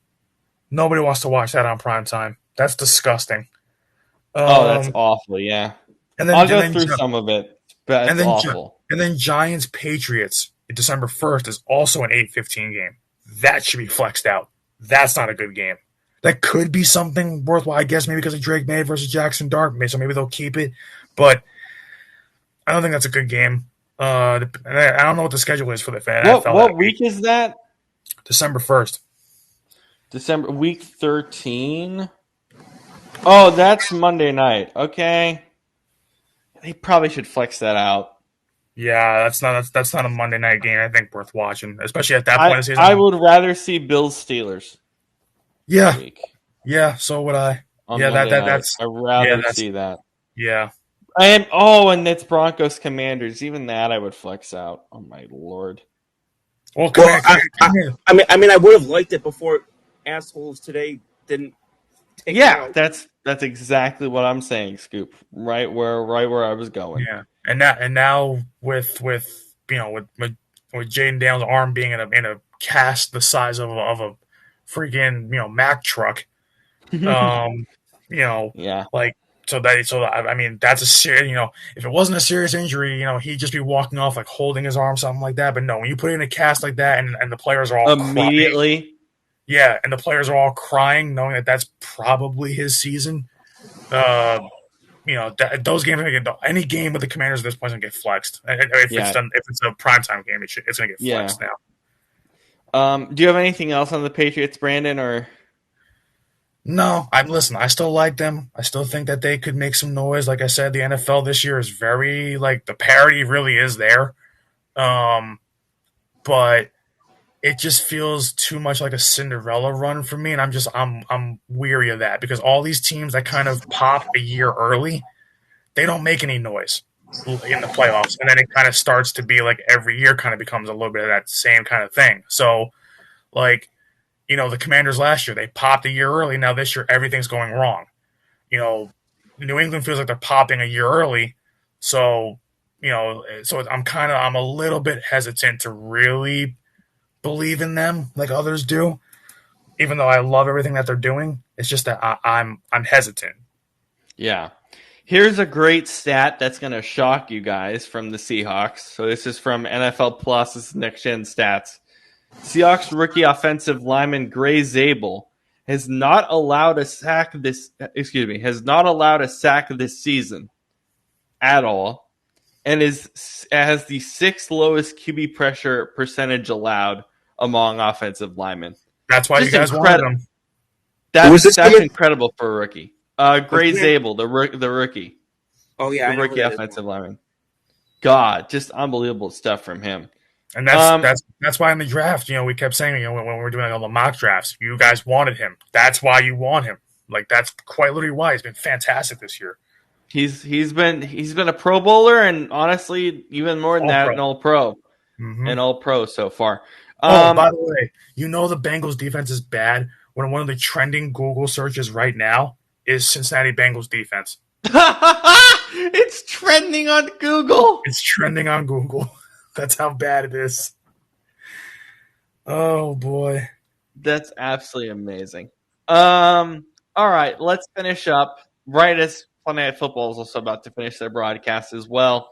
Good timing. This is what happens when you get an insane blowout really early. Before we head out and end our day, let's finish up talking about one of the greatest World Series ever. Scoop, what are your thoughts on a 7-game classic? Well, I mean, first and foremost, let me just acknowledge the fact that you can say that, oh, nobody wanted this series, or oh, this series was bad for baseball, and I'm not trying to hear that. I'm really not trying to hear that. This, not only, yes, the team that spent the most money this year was in the World Series. You know what else? These top two teams, and I've said it to y'all before, these are the top two teams that spent the highest percentage of their revenue on payroll. That is what teams should do, okay? Yes, I wanted the ALCS to be the Yankees versus the Mariners. But you know what? As a baseball fan, as someone who loves the game, as someone who has loved the game since I was a little child, as someone who was since I was a wee scoop, as somebody who has loved this game for about 20 years, probably, or getting close to it. When you say wee scoop, I just think of you getting scooped up. That is exactly what I said. That is exactly what I said. There we go. Wrong hand. But I could not have asked for. We could not have asked for better baseball. For how much of the postseason were we saying these games look like who's going to stink less, who is going to make fewer mistakes? At the end of it all, it came down to literally came down to the final pitches. Literally came down to something. It came down to one pitch from Jeff Hoffman, and it came down to a clutch play at the plate. All these different things, and that's what Baseball World Series is supposed to be. It's supposed to come down to plays like that. It's supposed to come down to the high leverage moments. It's supposed to be the best going up against the best. And I don't care how many of the 225 possible combinations of 15 AL teams and 15 NL teams you can put together, there was not going to be a better one that was going to yield us a better product of 7 games than this one saw. And what's one example of that? This game got a higher watch rate than the Super Bowl. When was the last time an MLB postseason game, no matter what round, outdid the Super Bowl in terms of I don't have the answer to that. But that well, it's because the Super Bowl was a blowout. But even so, it's impressive. But even so, there have been bad Super Bowls that still dominate in ratings. Even the I can't remember what one, but there was one that was like a 20 or 30 point outset a couple years ago that still had very high ratings. And I think it just go, and it's just such a good place for the game to be, especially with the looming potential lockout next year. My gosh, do I ever hope that this is, and I'm sure I'm going to hear people squeal in this offseason, all offseason long, about salary cap and salary floor. I'm already hearing it, but I'm sorry. I mean, I want it bad still. Which is fine, but I'm sorry. I'm going to keep saying it. Ed Rogers and Mark Walter are not the reason that the Pirates and the Reds and the White Sox are bad. They are not. And by the way, I want a salary cap and salary floor, and I still massively agree with you because stupid ownership is stupid ownership. Yeah, it's but but here's one of the pushbacks I'll make on that is, and I'm not saying inherently that I hate the idea itself, but here's one of the pushbacks that I'll make on it. It's that the teams that, let's say the LA Dodgers, right? Let's say that you cap them at $295 million. They're some of their best players this postseason. Tommy Edman, Enrique Hernandez. These weren't the guys making $20 or $30 million. These were the guys making $8, $9, $10 million. And I'll say, and I'll add another thing to that. These guys who are free agents, whether they're international or they're local, you don't think that they'll just say, okay, yeah, I'll take $5 million less to go over to to LA, these guys will just take pay cuts to go together, and they'll still create great teams over there for less money because they know that when it comes to LA, you've got the branding, you've got the marketing, you've got the advertisements. They'll make that shit back up. And excuse me, sorry. I mean, the Shohei Ohtani is forfeiting 98% of his current contract because he knows how much the branding and the I'm if players want to circumvent it, they're going to circumvent it, and it's just and it's going to, and these owners. Okay, and even if we put in a floor, which I think we should, but even if we put in a floor, they're just going to gobble it up with these mid-level veterans who are going to be 33 and 34 years old guys who wouldn't have had a job coming out of spring training, in all likelihood, and overpay those guys. I don't think that the impending lockout is worth what people think we're going to get. I really don't, and that's one of the myriad reasons why I'd hate to see it. It's not because, or despite what people want to say, it is not because I'm a Yankees fan. Cap the Yankees spending for all I care. I just think you're going to really hate what happens if you try this. Well, so there are a couple things. One, okay, so I think a salary cap and a salary floor is necessary because baseball just overspends beyond belief, and it's actually really stupid and dumb in a lot of. It was like 13-year contracts worth almost $1 billion is nuts. Like it's insane. But in saying that, the problem is what happens to those contracts if a salary cap and floor cap, like it's a mess. But that being said, it's like I don't know, because like if we get to that lockout, like what I think the biggest thing I'm curious about, Brandon, is like what is the dialogue going to be internally from the PA, from the owners? That's where I'm more interested, is like, where's that internal dialogue going to go? And then obviously that means we're barely going to get any baseball because we all know the internal dialogue is not going to go anywhere. Like the lockout is coming, they said, after the 26th season, right? Yeah, that's when the CBA is done, yeah. So, I mean, baseball, every time baseball goes through a lockout, it's bad for the game. Yeah, it's incredibly bad for the game. Like in other sports, it really hasn't killed the game that much. People can kind of live with it, and it gets back on track relatively quick. But when baseball slows down, because especially with how good it's been over the last 2 years. So that's part of it too for me. Is do you want to kill that momentum? Yeah, especially when you had, as Scoop said, higher than Super Bowl ratings, an amazing World Series. Yeah. Next year is also going to be great. Who knows how many great postseason baseball games we're going to get next year? Yeah. See, my big issue when it comes to handing out like those ridiculous like contracts, like the Soto contract or the Ohtani contract, is like, I remember when we were little kids, and A-Rod's contract for the Yankees was massive. And at the time that was the biggest deal in baseball, and it's crazy that it's not even a third of what guys like Soto and Ohtani are getting now. And it's like, I remember still looking at I still look at that. I mean, obviously, I'm an average person. I still look at that as a lot of money because it is. But in sports, it's not. And I'm just like, but here's the thing, too. Dude, in average sports, the Juan Soto contract is stupid. Yeah, like it just is. Like, look at the amount of money that like hockey players make, right? Like, hockey players make quite literally. Like, everybody goes insane over a 9x9 contract. 9 years. $9 million, whatever it is. But it's like, you got to realize that for hockey, that's a lot of money. But it's like for every other sport, that's absolutely nothing. Like, it's peanuts. It's insane.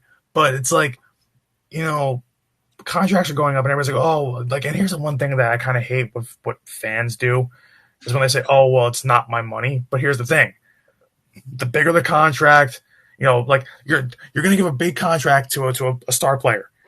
You're going to buy that jersey probably for a big price.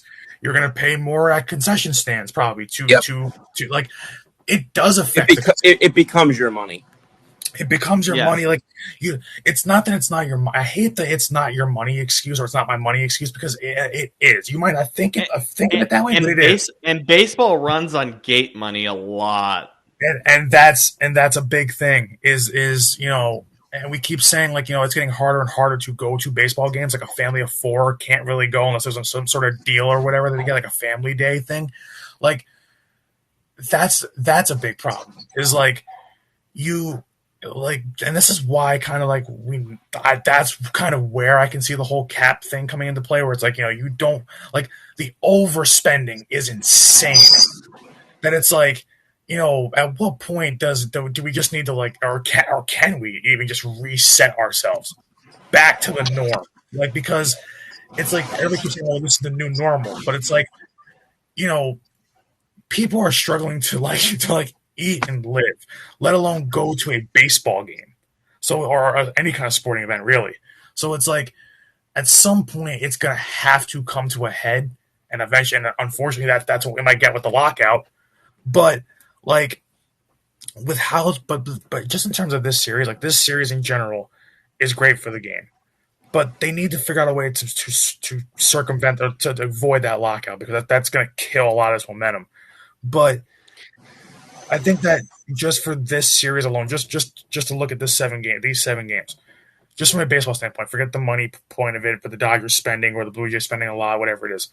And by the way, not this is not for you specifically, Scoop, but I just think as a whole for baseball, it is very sad that the conversation after these 7 games starts with the lockout and the money. It's sad. It is. It entirely is.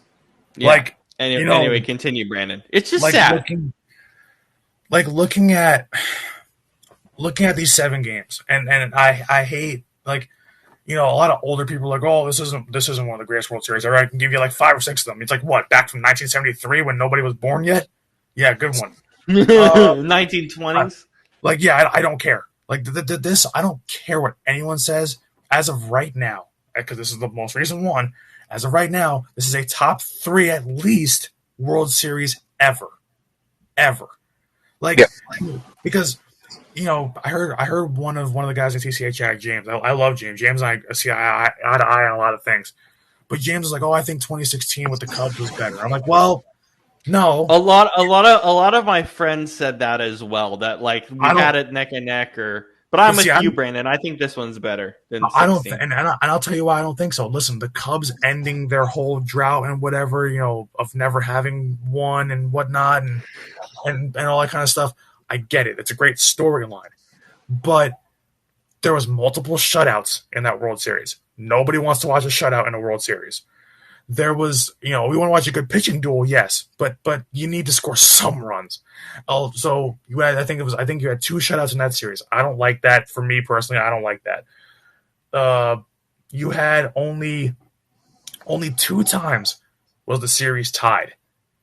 In this series, it happened 3 times. It was 1-1, 2-2, and 3-3 going into Game 7. It wasn't, but in 2016, I believe it was 1-1, and then it was 3-1, and then it was 3-3.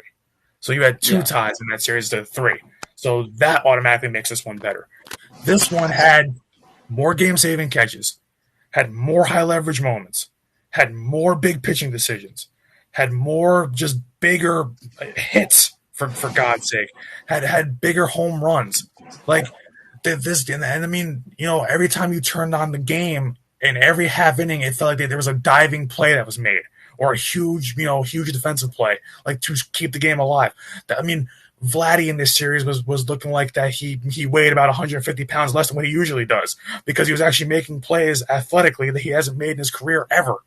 Like, these guys were literally putting their body on the line. Both these teams are putting their body on the line for this ring. This is also not for nothing. This storyline also has, Clayton Kershaw's retirement. He was done after this. Max Scherzer, he says he's not done, but going into this before he kind of made that announcement, this could have been the last time we saw Max Scherzer pitch, and he pitched a Game 7. Like, this World Series is better than 2016 because there's about 20 things I can name that are better about this World Series in 2016. So 2016 is out for me. And then I get to, we talk about like the 01 World Series. Now, we were barely alive for that, either being basically 1 year old. But, yeah, that series was great. Yankees, Diamondbacks, the whole, Mariano Rivera blowing a save opportunity, Yankees choking away Game 6 and then ultimately losing Game 7 on a blue hit from Luis Gonzalez, that kind of stuff. I get that. But, but the thing is that, I guess you could probably say, hey, the Arizona was a dynasty killer in that because the Yankees had just came off of winning 4 out of 5. But, and of course, 3 straight, looking to make it 4 at that point. But, the Yankees have won their rings already. This one for the Dodgers was a back-to-back thing. But when you look at kind of just, I like the whole thing with this series too of U.S. versus Canada. That's always a storyline because everybody talks about that. Toronto right now is the only Canadian team. Having a Canadian team in the World Series, this opens it up for Canadian expansion in the MLB, which is going to be a big deal, big talking point, especially as we get towards a lockout and a whole new deal and things like that.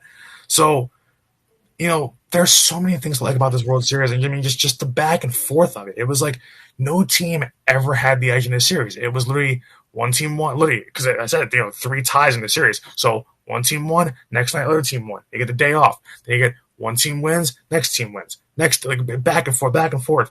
So I look at this. Even yesterday, the Jays should have won this World Series. They blew a 4-2 lead, a 4-3 lead, and they had a chance when it was 4-4 in the bottom of the 9th with bases loaded and 1 out to win this game, and they couldn't do it. So it was that's drama there. I don't think either of the World Series that we're talking about, 16 or 01 or whatever, I don't think any of that had this much drama in it like that did. So, and that's the other thing too. On top of that, I think this World Series, we have multiple extra inning games. I think in the other ones we only had maybe about either was none of the games went to extra innings or one. Hey, we had an 18-inner that was amazing. Yeah, we had an extra innings game that went the length of 2 games. So, I don't get when people are saying it's not one of the greatest ever, or that it's not I think because honestly, in my eyes, this is the greatest ever I've ever seen. It's the greatest ever. Because I don't think the storylines, the actual games being played, the catches, the home runs, the pitching performances, especially from Yamamoto, who deserved MVP. We got a complete game out of him.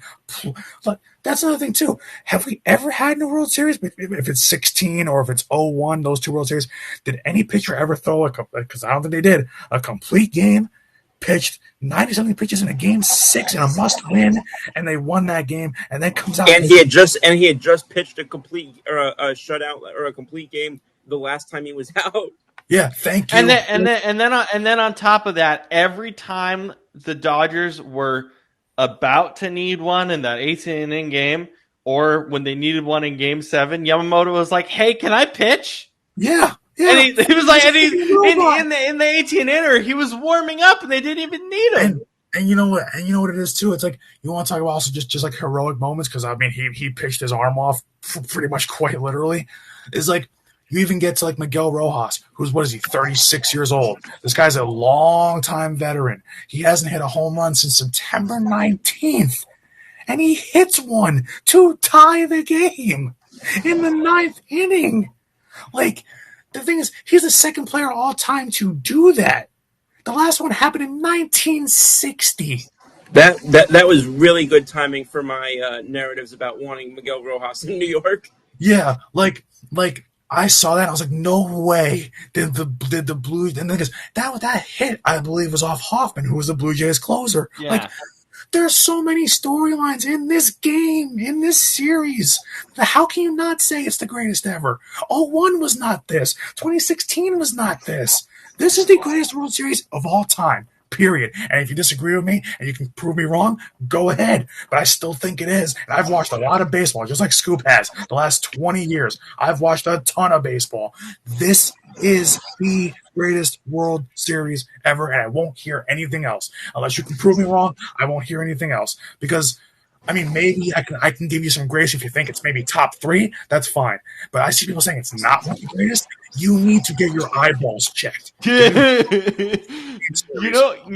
know why, especially Game 7 was great. I've been trying to, for some, I don't know. I've been trying to explain to my parents the basics of baseball forever. Just like what first, second, and third base is. What's a double? Like I was trying to explain my dad what a double is the other day, and I couldn't do it. I can't. They were minions, right? They grew up watching soccer, football, as it's called there. They didn't grow up watching baseball. My dad, who doesn't know a lick about baseball, I think watched the whole game. He straight up watched the whole thing. Like that's how good it was.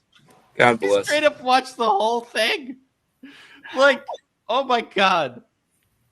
Just great baseball. Scoop, do you have any thoughts on the actual 7 games? Do you agree with Brandon that this is the best World Series ever? Yeah, I mean, I personally, and I mean, obviously, the World Series went for many years before we were born, but from the history that I know, and I consider myself a history buff when it comes to baseball. From the history that I know, I have a hard time being convinced. Now, again, you can tell me that there were individual games that were like of course. Like exactly. The Don Larson perfect game, for example. Like if you want to tell me that there were individual games that were better than anything we got this, sure. Yeah. I'm not gonna disagree with you. 1 through 7 and listen to what I said, 1 through 7, because think of how many World Series games didn't even go 7 games. Or series didn't even go 7 games. So 1 through 7, and it just felt like each game, each moment, each player, each play, it just felt like it was building on the insanity that had preceded it. And and shout out to Joe Davis, that call to end the series.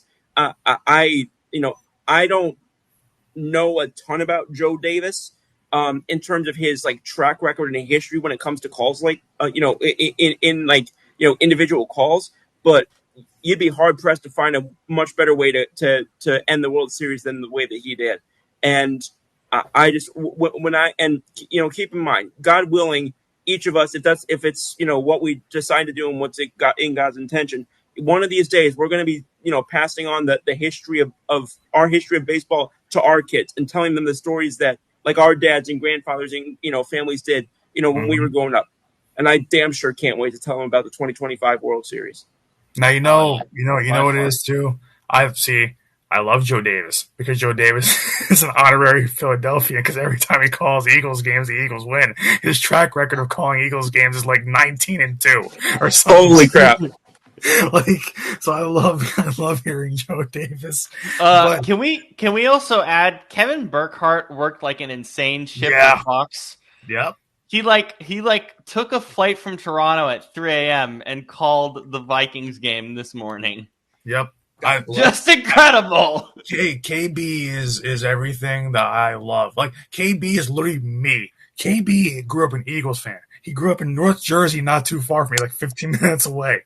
He literally is one of my favorite. Even before I knew he was an Eagles fan, a Jersey guy, he's one of my favorite commentators ever. Every call that he is on is electric. Some people don't like him. I'm like, listen, a lot of people don't like a lot of commentators. I love KB. He's not only great play-by-play, but he's just a great studio host. Him running with that crew KB does everything was amazing. So well. I cannot find as much. I'm trying to think about it. I can't find a single guy that can do all those things so well. I can't think of one. Insane. It's insane. Yeah. Love it. And by the way, the studio show for Fox was just absolutely hilarious all postseason. Oh my god! They were so insanely ridiculous. The group of Jeter, A-Rod, and Big Papi together is holy shit. Those guys are hilarious. It's so good. Brandon, I know. I'm pretty sure you do. I'm not, but you guys know Joe's McFly. Yes, of course. We love Joe's. Well, I couldn't remember if he was just a Yankees guy or not. But when he went and did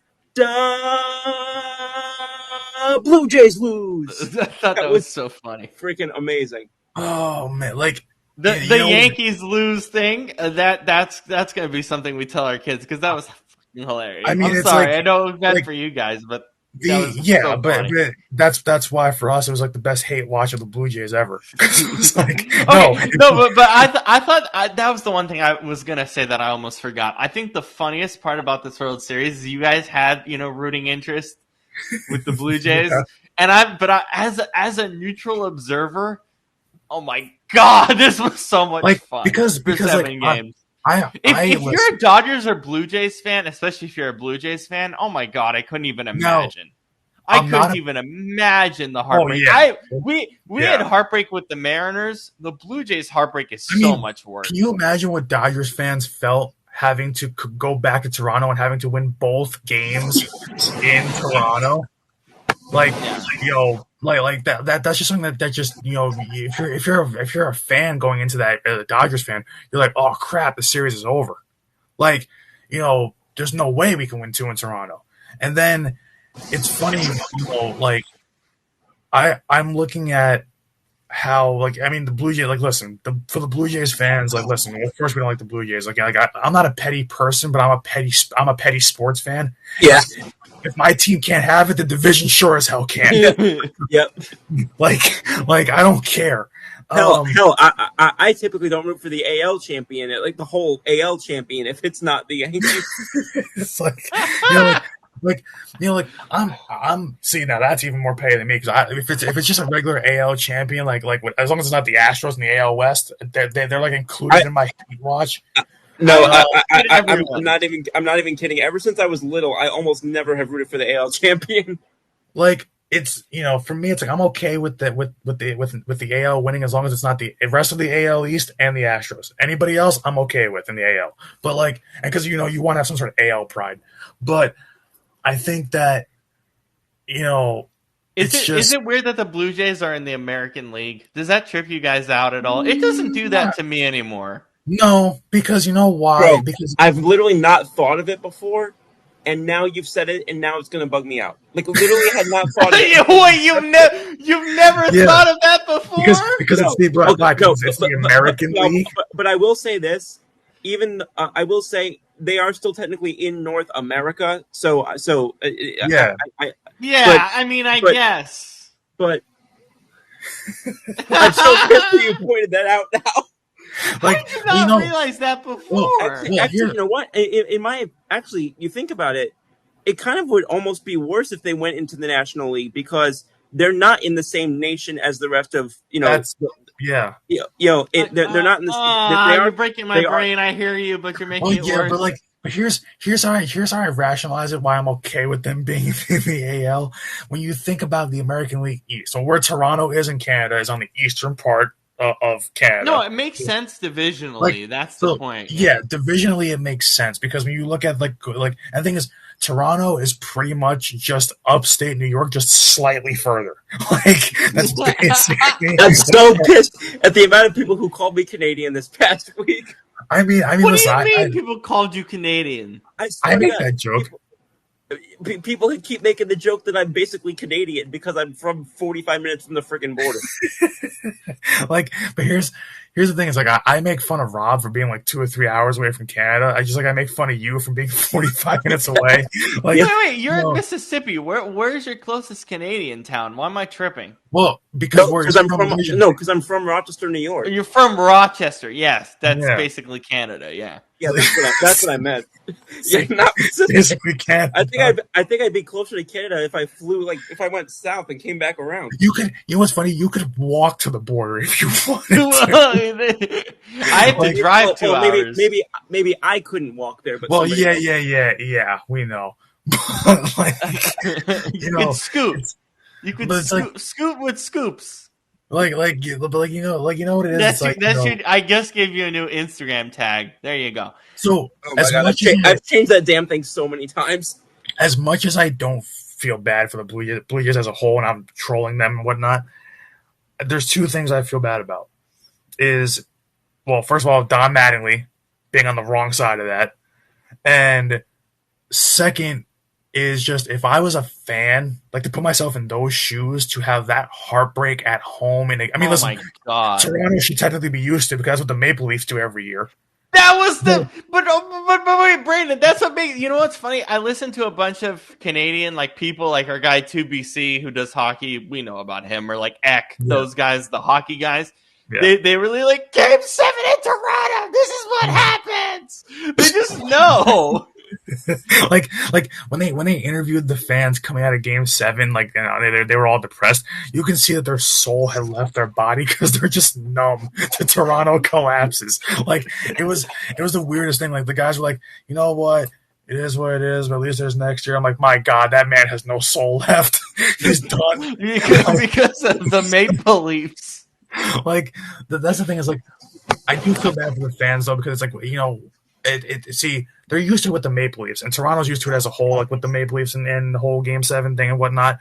But you did get a ring with the Raptors, you got that, and and the thing is, but here's the thing is like in baseball, Toronto wasn't good for so long. Then they had a couple spurts with Jose Bautista and Donaldson and Encarnacion and those guys, but it was only like for about 2 or 3 years, whatever it was, that little run they had. But for 30 years, they hadn't won a ring. Now, as Yankee fans, we're on 16 years, and I'm already ripping my hair out. If we had to go 30 without a ring, I might not be here anymore. So,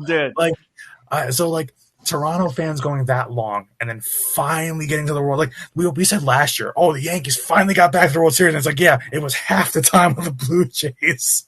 So it's like, for us, that was long. So it's like for Blue Jays fans to wait 30 years or no, over 30, 32. 32. Yeah.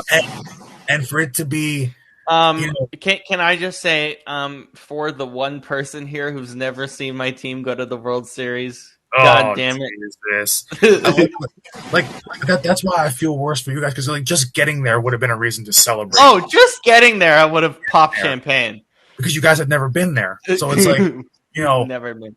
Like that's why I hope to God next year because I want the war to ensue among our friendship. I want Yankees Mariners to tear our group chat apart in the ALCS. The amount of FUs in the chat that whole series would be amazing. I want it so bad, like I need air to breathe. Like we should have had it this year, but really. Because you know what I want? Before we did. I want to get to a Game 7 and somehow we throw Cam Schlittler out there and say, "Hey kid, go do it again, go get him!" Against Cal Raleig's big dumper. Yeah, freaking Cal Raleigh, and then pumping 100 past him for strike 3 to end the series. Like, yes, that's my God! So and then we just punched the floor.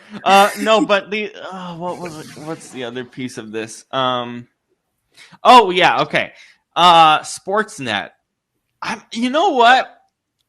I'll say this about Sportsnet though. I'm fine that they're salty about it. I get it. This is the first time I think in my life. I mean, obviously Canada's different with hockey because they have their own broadcast. But I remember in 2016 when they had their run, they only did the simulcast of the Fox streams. So there was no just, hey, let's put the Sportsnet guys on there. I thought that was pretty cool that you had the Sportsnet broadcast of the World Series. I thought that was a nice touch. I thought that was really cool.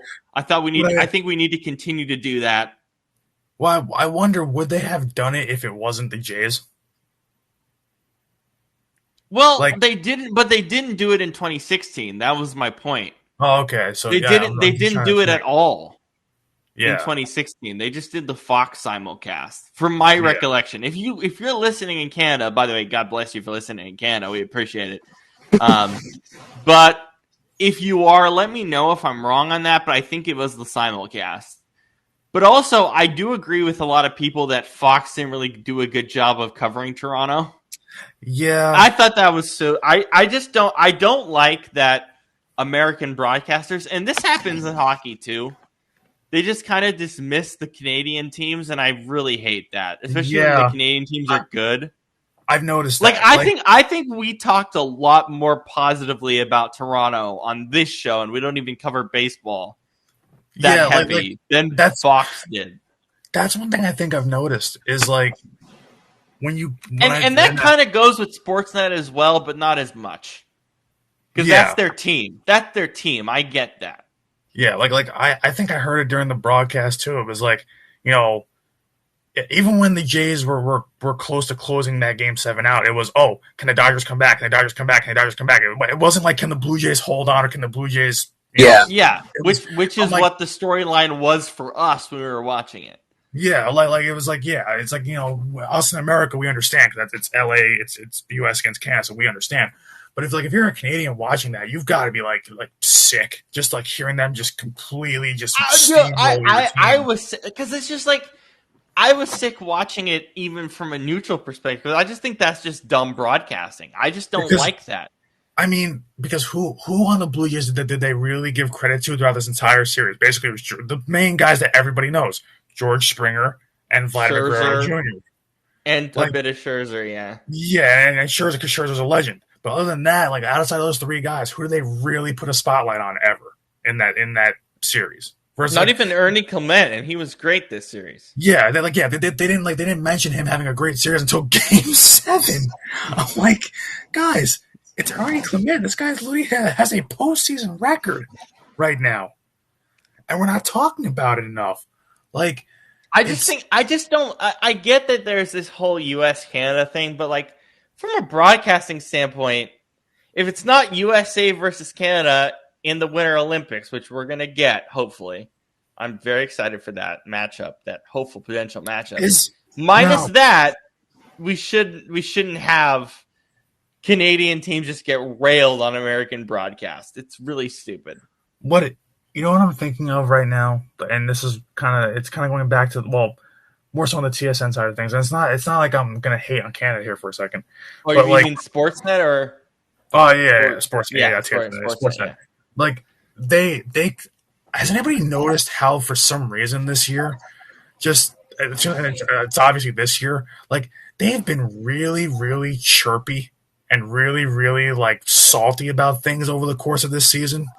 Like, it's definitely a lot because it's seeping into American media. It's really weird because it's because we know that we knew it was chirpy even like mid-season, but the fact that like seeped in during the World Series was really weird. Like, you had a guy, I forget his name, after first of all, when the Yankees and Blue Jays are going back and forth, and Blue Jays almost blew the division, and they're sitting there trolling the Yankees after every broadcast. I'm like, okay, relax. Like, you guys act like you've been there before. Like they weren't doing it on the broadcast. I'm like, can you guys act like you've been there before, please? Instead of trolling the Yankees every 2 seconds. And then, they get on, they like, as a broadcaster, you're supposed to keep your emotions in check, even if it's for your home country or whatever. The one broadcaster goes on after the game, right immediately on the post game, and says, "Oh, the better team lost this series," and it was basically like giving like a scathing indictment of the Dodgers. I'm like, they just won. Like, what are you? And by the way, my thought process was I didn't agree with that because I thought it was more defense wins championships, and the Dodgers won because of their defense. Exactly. And when a series is that close, the team that wins it. I have a question. Was that the same twerp who was saying all summer that the Yankees were such a bad team? No, it was. I don't know if it was the same person. This guy, I forget his name, but he had more foreheads than Peyton Manning. Okay, but like I'll show you the video because I think Robbie might have. Did you post it in the channel or did I? Someone did. I might have posted it. I don't know if I have the video, but I'll run back and look. Yeah, remember the guy was saying he was really salty that the Jays had lost. He was like, oh, he was insanely salty. I'm like, bro, you're a professional broadcaster. Are you really gonna come on the air and the first thing you say is that you're gonna be so salty about your team losing? I follow some Jays fans on Twitter or whatever from fantasy who do like fantasy baseball stuff, and I'm like, yeah, if you want to say that, I get it, like totally. As a fan, that's fine. even if you cover fantasy baseball, that's fine. Like I was totally fine with that. I was like, I get it. Like You know? can't say it as a broadcaster. You just can't, that can't be one of the things you say. You can talk about like, yeah, the Jays didn't play up to par, or like you can say it in a different way. Like you might think they're the better team in that series, but you can say, oh, I thought they were the better team in moments, but ultimately, the Dodgers won. Like that. That's okay. But him getting on live air and saying like and being insanely salty about it pissed me off, because you can't be a professional in this business and lack professionalism. So Yeah. like you just can't do that. Like I don't know if you can find it, but I know it's there because we did put it in. I'm trying to find it. But either way, he basically just said, "Oh yeah, the Dodgers were the better team in this series," and blah blah blah blah blah. I don't know why he didn't save it. It's all the way like I'm it was. pissed I didn't save it. It was literally from last night too, and that's why I have to like. I'm pissed we didn't save it, but either way, Scoop, do you have any final thoughts before we go? Again, just grateful that we got to see such a great, series. You did post it. Sorry, Scoop. I found it. Did you find it? Not the audio clip, but this is exactly what he said. This is the statement. Yeah. He said, "It's going to sound like sour grapes, and I don't really give a shit. I think the better team did not win this series. I think the Blue Jays are the better team." That's exactly what he said. I mean, it was sour grapes, but it's like you can't say that and also curse on the air too. Like you're not Pat McAfee. You don't get that luxury. That's not professional. All right, Scoop. Any final thoughts before we go? Yeah, no. I mean, as I was starting to say, just grateful that we got the series that we did. Looking forward to us talking more next week about obviously going to be excited to have the Eagles back. Looking forward to hopefully a great week of whatever other sports you follow, because obviously football won't be on for the next 4 days. And baseball's over. So. Well, Monday night is going to be stupid because tomorrow it's Cowboys Cardinals, so we're gonna have fun recapping that tomorrow. Kill me now, but so enjoy basketball, hockey, whatever other sports you follow. Guys, have a great week, and we'll reconvene tomorrow night to suffer through that combination. Yeah. Where I hope the game ends in a tie, because I hate both teams. All right, well, that's a good way to end it. Peace out, everybody. For Brandon, for Scoop, for myself, Robert. Hope you enjoyed our weird and wacky Sunday. Peace out, everybody. Good night, y'all. Good night, everybody.